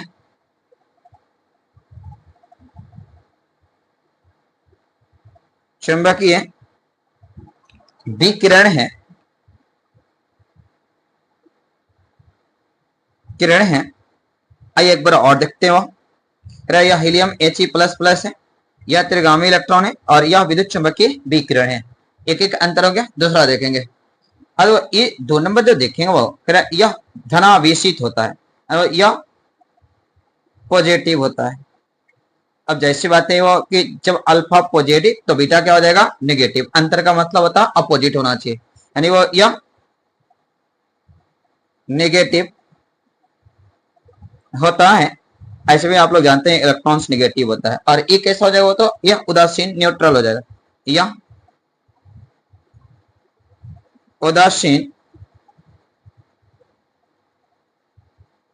होता है। जो दो डिफरेंट हो गया। तीसरा देखेंगे वो, अब यहाँ पे क्वेश्चन नंबर तीसरा देखेंगे, इसका वो अंतर तीसरा देखेंगे कि ये जो अल्फा कण है इसका मास कितना होता है। तो लिखते हैं यहाँ पे देखेंगे आप लोग, तो इसका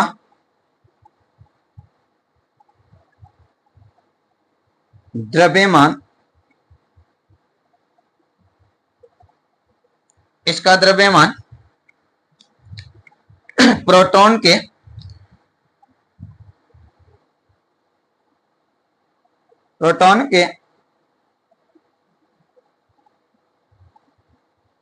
द्रव्यमान के कितना गुना होता है, याद रखेंगे 4 गुना होता है। 4 गुना होता है।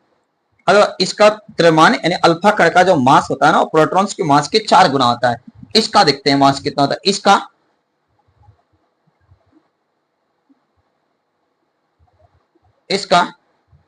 रेस्ट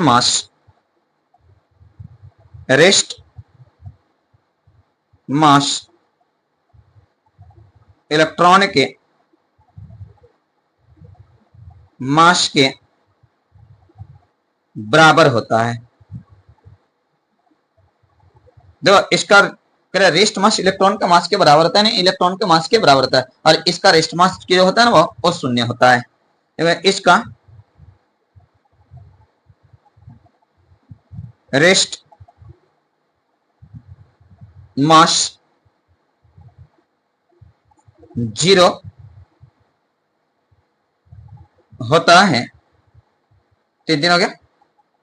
4 नंबर देखेंगे डिफरेंट नंबर 4, इसका आवेश कितना होता है वो ध्यान देंगे। इसका आवेश 2e होता है। अगर इसका आवेश 2e होता है तो इसका आवेश क्या होता है -e होता है। इसका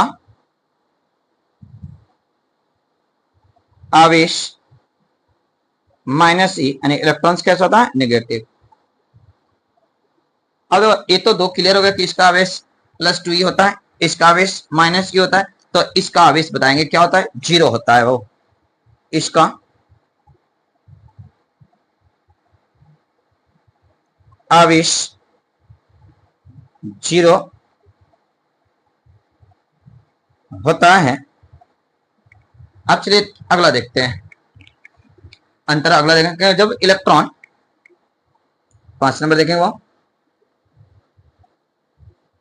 जब इलेक्ट्रॉन मैग्नेटिक फील्ड से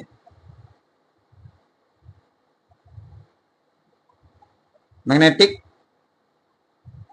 फील्ड से होकर मैग्नेटिक फील्ड से होकर गुजरती है, मैग्नेटिक फील्ड से होकर गुजरती है तो कम विक्षेप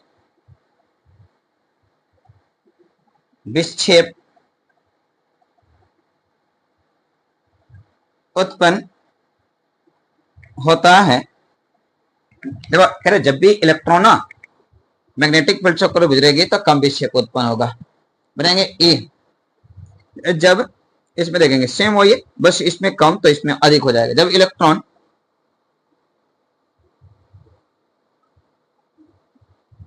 मैग्नेटिक फील्ड से होकर गुजरती है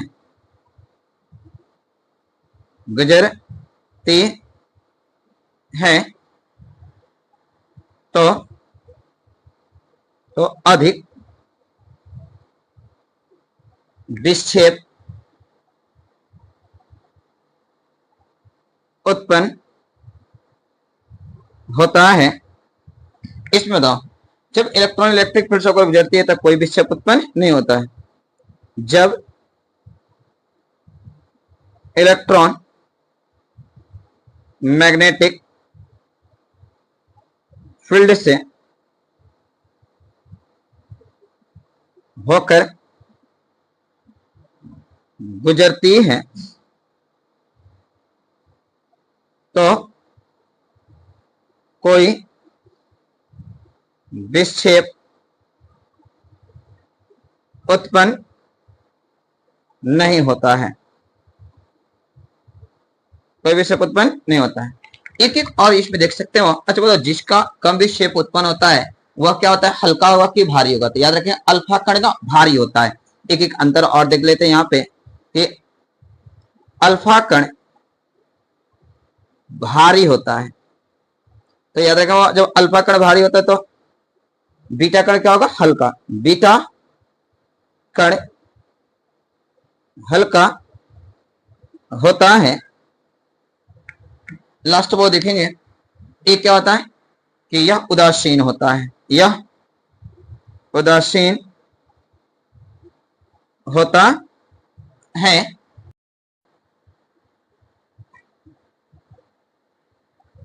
न्यूक्लियर फिजन, नाभिकीय विखंडन। देखेंगे वो नाभिकीय विखंडन का डिफिनेशन क्या होता है। याद कीजिए आपको हम बताए थे नाभिकीय विखंडन का डिफिनेशन।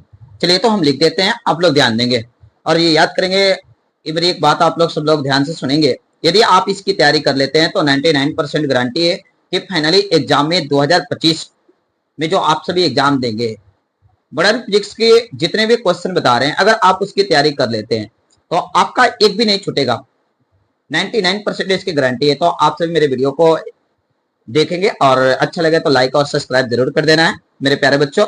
आइए देखते हैं न्यूक्लियर फिजन यानी नाभिकीय विखंडन का डिफिनेशन।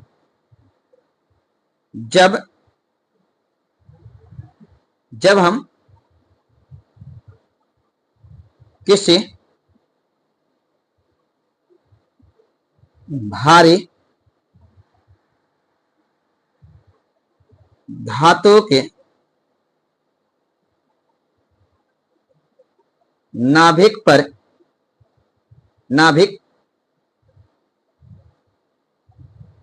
पर मंदगामी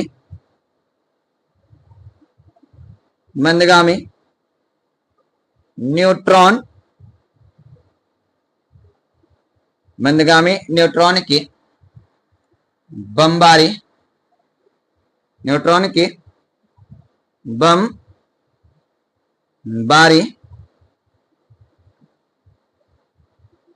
कराते हैं तो वह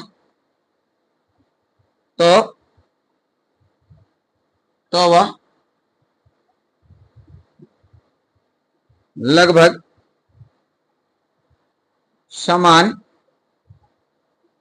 समान द्रव्यमान के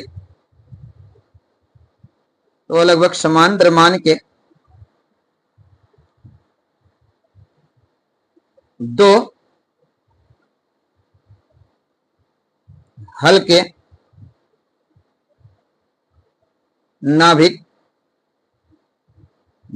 नाभिक में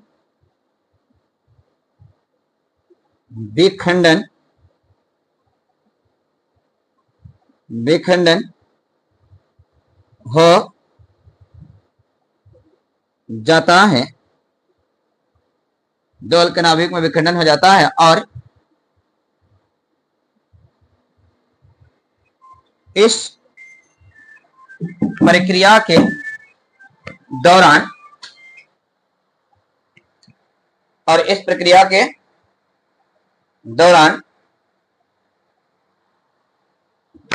ध्यान देंगे। एक बार और इसको रिपीट करते हैं तो कि जब हम किसी भारी नाभिक पर मंदगामी न्यूट्रॉन्स की बमबारी कराते हैं तो वह लगभग समान द्रव्यमान के दो हल्के नाभिक में विखंडित हो जाते हैं। विखंडित का मतलब होता है टूटना। और ध्यान देंगे और इस प्रक्रिया के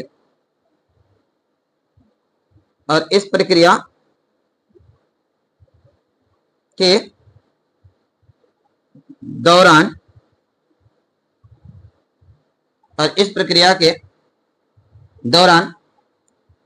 अत्यधिक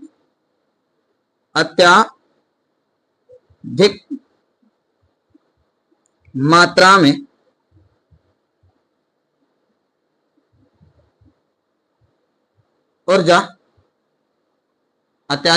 में ऊर्जा मुक्त हो जाती है तो इसी प्रक्रिया को ही न्यूक्लियर फिजन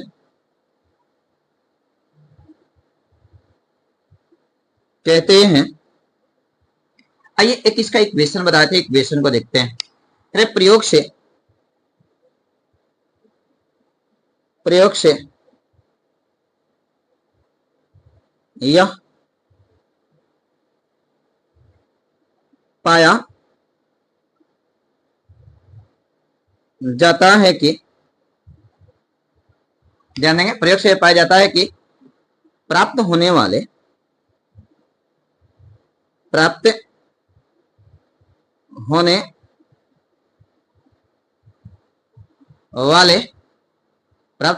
नाभिक का द्रव्यमान मूल नाभिक के द्रव्यमान से थोड़ा कम होता है और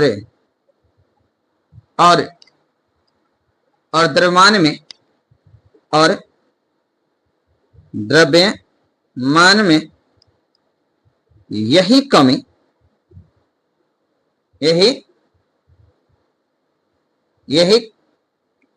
कमी आइंस्टीन के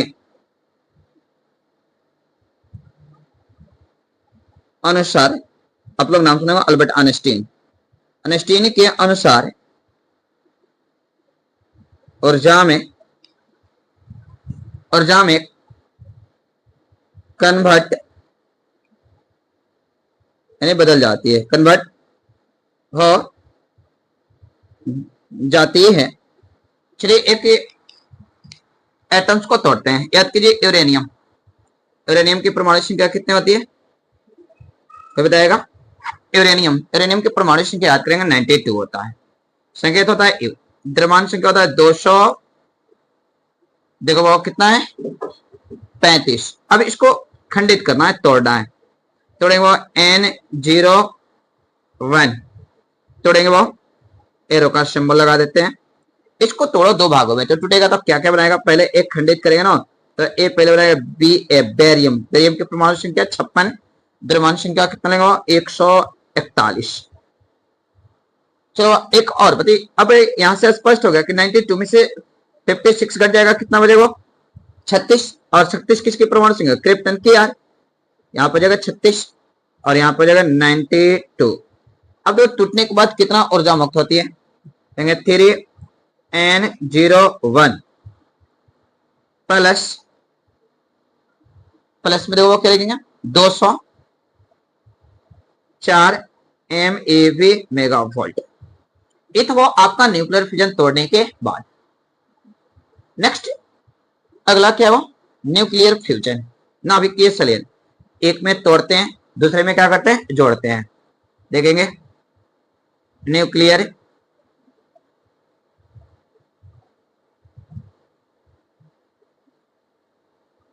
ये फ्यूजन था, ये फ्यूजन है वो, और आप लोग कंफ्यूजन नहीं होंगे नाम से। फ्यूजन, फ्यूजन और फ्यूजन, फ्यूजन याद रखेंगे, एक पेन का भी नाम है। संलयन, संलयन का मतलब यहाँ पे जोड़ेंगे, हिंदी हो तो नाभिकीय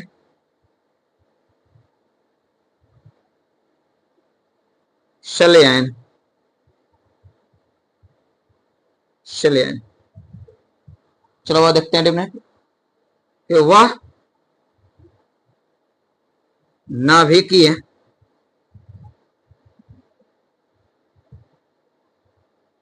वह नाभिकीय अभी क्रिया और नाभिकीय अभिक्रिया जिसमें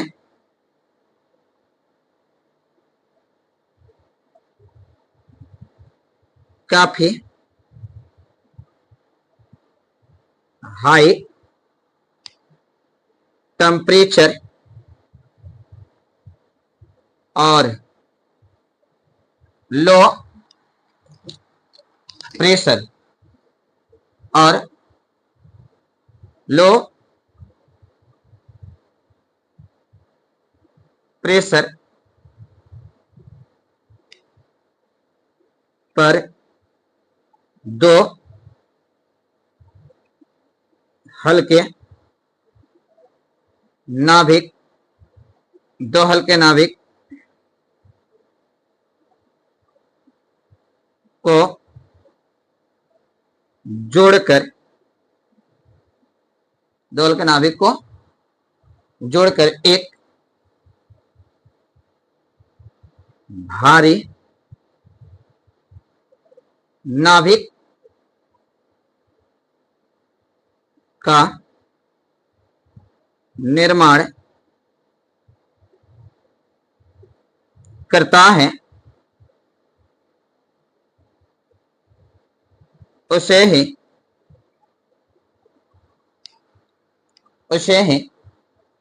न्यूक्लियर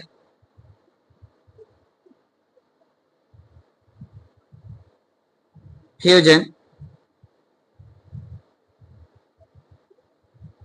कहते हैं। आइए वो दो हल्के नाभिक को जोड़कर एक भारी नाभिक बनाते हैं, एग्जाम्पल में लेंगे। चलो इसका भी एक्सपेरिमेंट दिखा देते हैं। देखें वो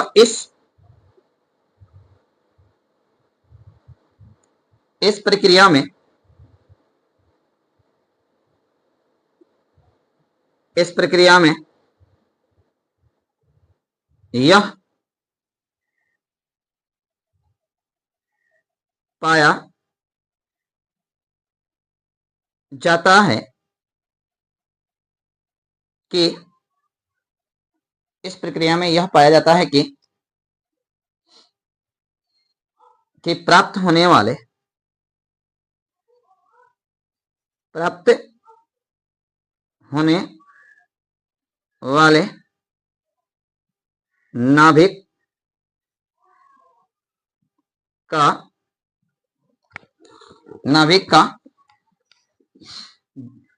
द्रव्यमान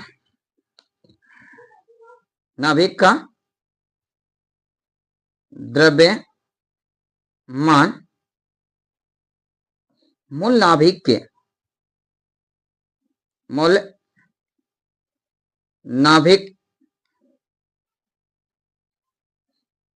के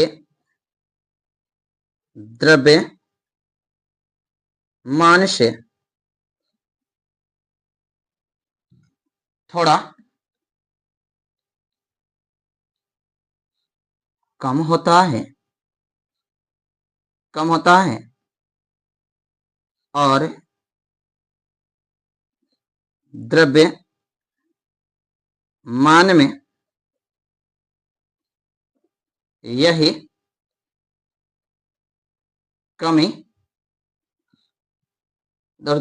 कमी आइंस्टीन के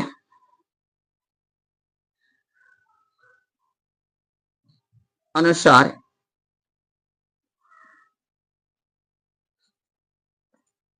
ऊर्जा में बदल जाती है।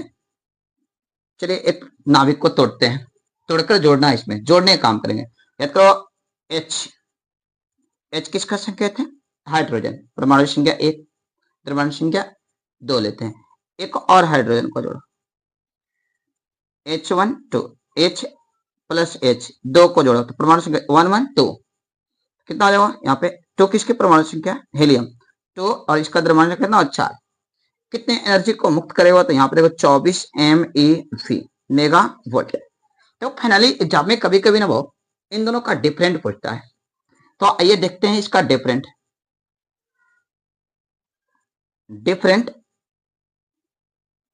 Between nuclear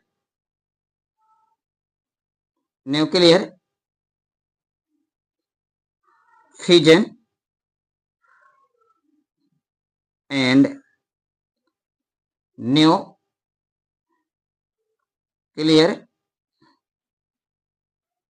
fusion.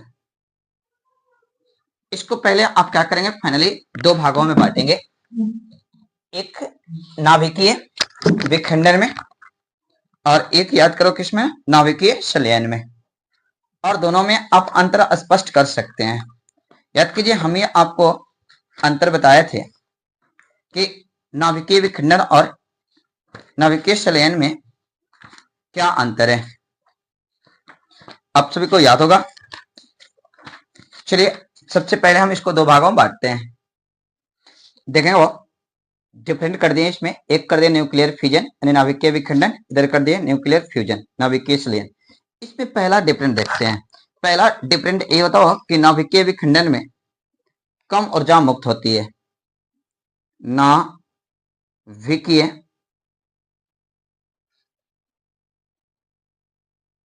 विखंडन में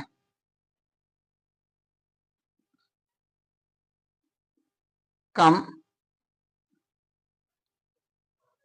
ऊर्जा मुक्त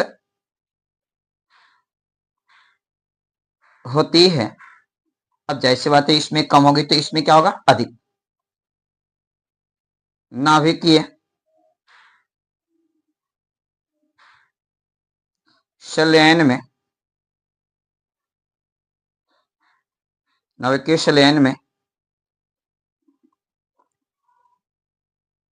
अधिक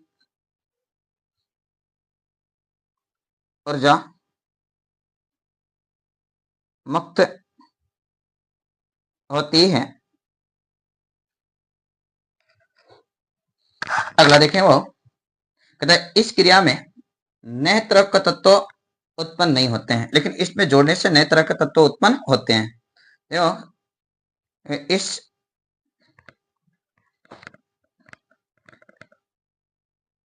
क्रिया में नए तरह की नेत्र का तत्व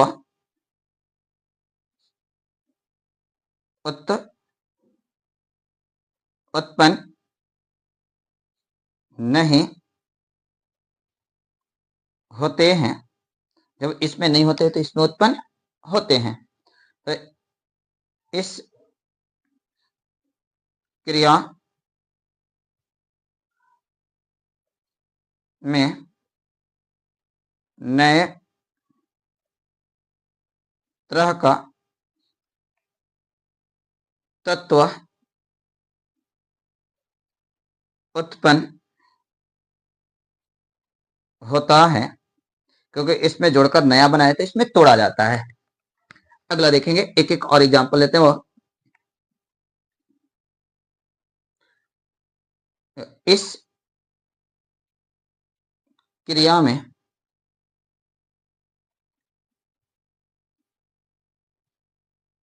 विकिरण अधिक होता है, इसमें रेडिएशन अधिक निकलता है। तो इस क्रिया में विकिरण कम होता है। अब फाइनली एग्जाम में 3-3 डिफरेंट दिखा सकते हैं। नेक्स्ट वो अब क्वेश्चन कह रहा है, कभी कभी एग्जाम में फाइनली क्वेश्चन कर देता है वो, जैसे ट्रुथ टेबल से संबंधित क्वेश्चन कर देता है कि और gate, and gate, not gate की सत्यता सारणी और लॉजिक सिंबल निकाले। आइए देखते हैं अगला। तो ये भी बहुत बार एग्जाम में पूछा हुआ क्वेश्चन। फाइनली एग्जाम में बहुत बार ऐसा क्वेश्चन आता है कि और gate, and gate, not gate का ट्रुथ टेबल और सत्यता ट्रुथ टेबल इसी को बोलते हैं हिंदी में सत्यता सरणी और लॉजिक सिंबल बनाए। तो देखते हैं और gate, and gate, not gate क्या निकालना, इसमें ध्यान देना है। आपको कह रहा है कि नॉट गेट की सत्यता, इंग्लिश में बोलते हैं ट्रुथ टेबल, सत्यता सारणी और लॉजिक सिंबल बनाए। आइए एक एक को हम देखते हैं, इसका ट्रुथ टेबल और लॉजिक सिंबल। सबसे पहले फाइनल लेंगे और गेट के लिए। याद करो, और गेट का डेफिनेशन आपको बताते हैं कि वह लॉजिक गेट जब दो इनपुट में एक इनपुट या दोनों इनपुट रहता है तो ये आउटपुट की प्राप्ति होती है। यहाँ पे ध्यान दें, दो इनपुट में एक इनपुट या दोनों इनपुट रहेगा, यानी दोनों यस या एक यस रहेगा तो यस की प्राप्ति हो जाएगी। आइए देखते हैं, सबसे पहले इसका क्या रहेगा, ट्रुथ टेबल किस गेट के लिए, वो और गेट के लिए। तो अब फाइनली पहले क्या करना, इनपुट ले लो। आप इनपुट 2 ले सकते हैं, 3 ले सकते हैं, हम 2 से ही दिखाते हैं क्योंकि इसमें ये नहीं बोला है कि इनपुट 2 या 3 लेकर बनाएं। और यहाँ पे कर देता हैं आउटपुट। इनपुट लेंगे ए और बी, आउटपुट की प्राप्ति होगा ए प्लस बी। या का और का मतलब होता है या दोनों में से कोई एक या दोनों होना चाहिए। हम यहाँ पे देखो इनपुट लेते हैं 9, इनपुट बी भी लेते हैं 9, ए भी 9, बी भी 9, तो आउटपुट क्या मिलेगा 9।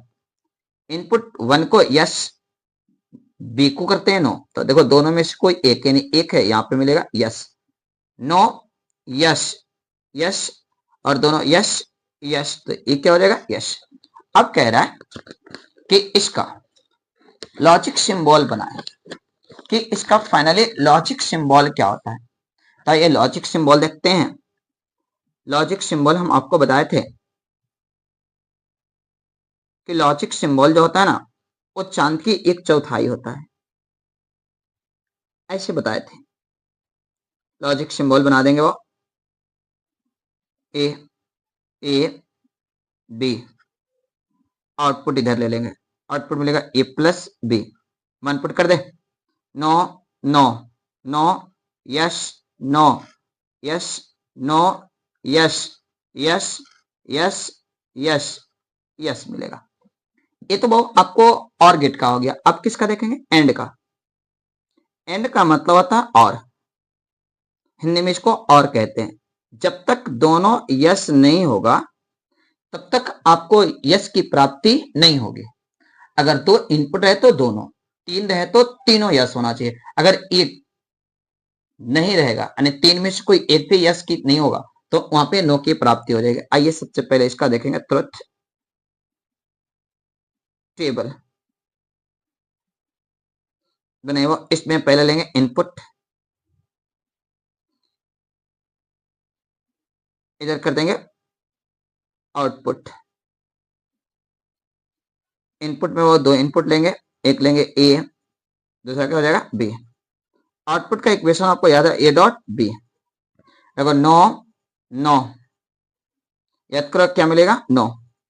यस नो, फिर भी क्या मिलेगा? नो। जब तक दोनों ना हो तब तक ये नो की प्राप्ति होगा। नो नो, ये भी क्या हो जाएगा? नो। यस यस, ये मिलेगा यस। ये देखो आपका हो गया ट्रुथ टेबल किसका? And gate. अब इसका लॉजिक सिंबल बनाइए। लॉजिक सिंबल याद है?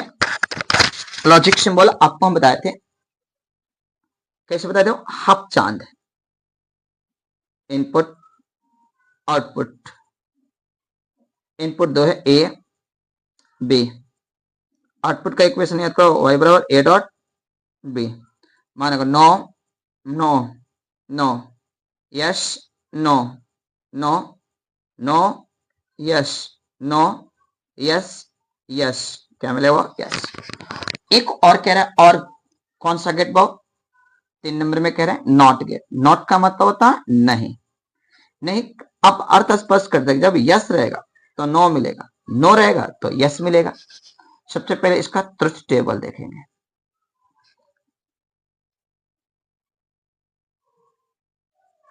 इसमें इनपुट लेंगे वो दो, इसमें एक ही इनपुट होता है, दो इनपुट नहीं लेंगे। इनपुट आउटपुट, इनपुट मानते हैं ए, इक्वेशन आउटपुट का हो जाएगा ए बार, एक बार। तो यहां पे ले नो, क्या मिलेगा? वो यस। इधर के अपोजिट मिलेगा, नो था तो इधर यस, और इधर यस लेंगे तो इधर क्या मिलेगा? नो। अब कह रहा है इसका भी लॉजिक सिंबल बताएं। लॉजिक सिंबल इसका ट्रायंगल की तरफ होता है। तो लॉजिक सिंबल, इसका लॉजिक सिंबल जो होता है ना, वो यहाँ पे बना देते हैं, ध्यान देंगे। ये ट्रायंगल, इसके आगे एक होल्स, इनपुट हो जाएगा ए, मान रखेंगे 0 1, यहां मिलेगा 1 0। ये आपका हो गया कौन सा गेट? Not gate.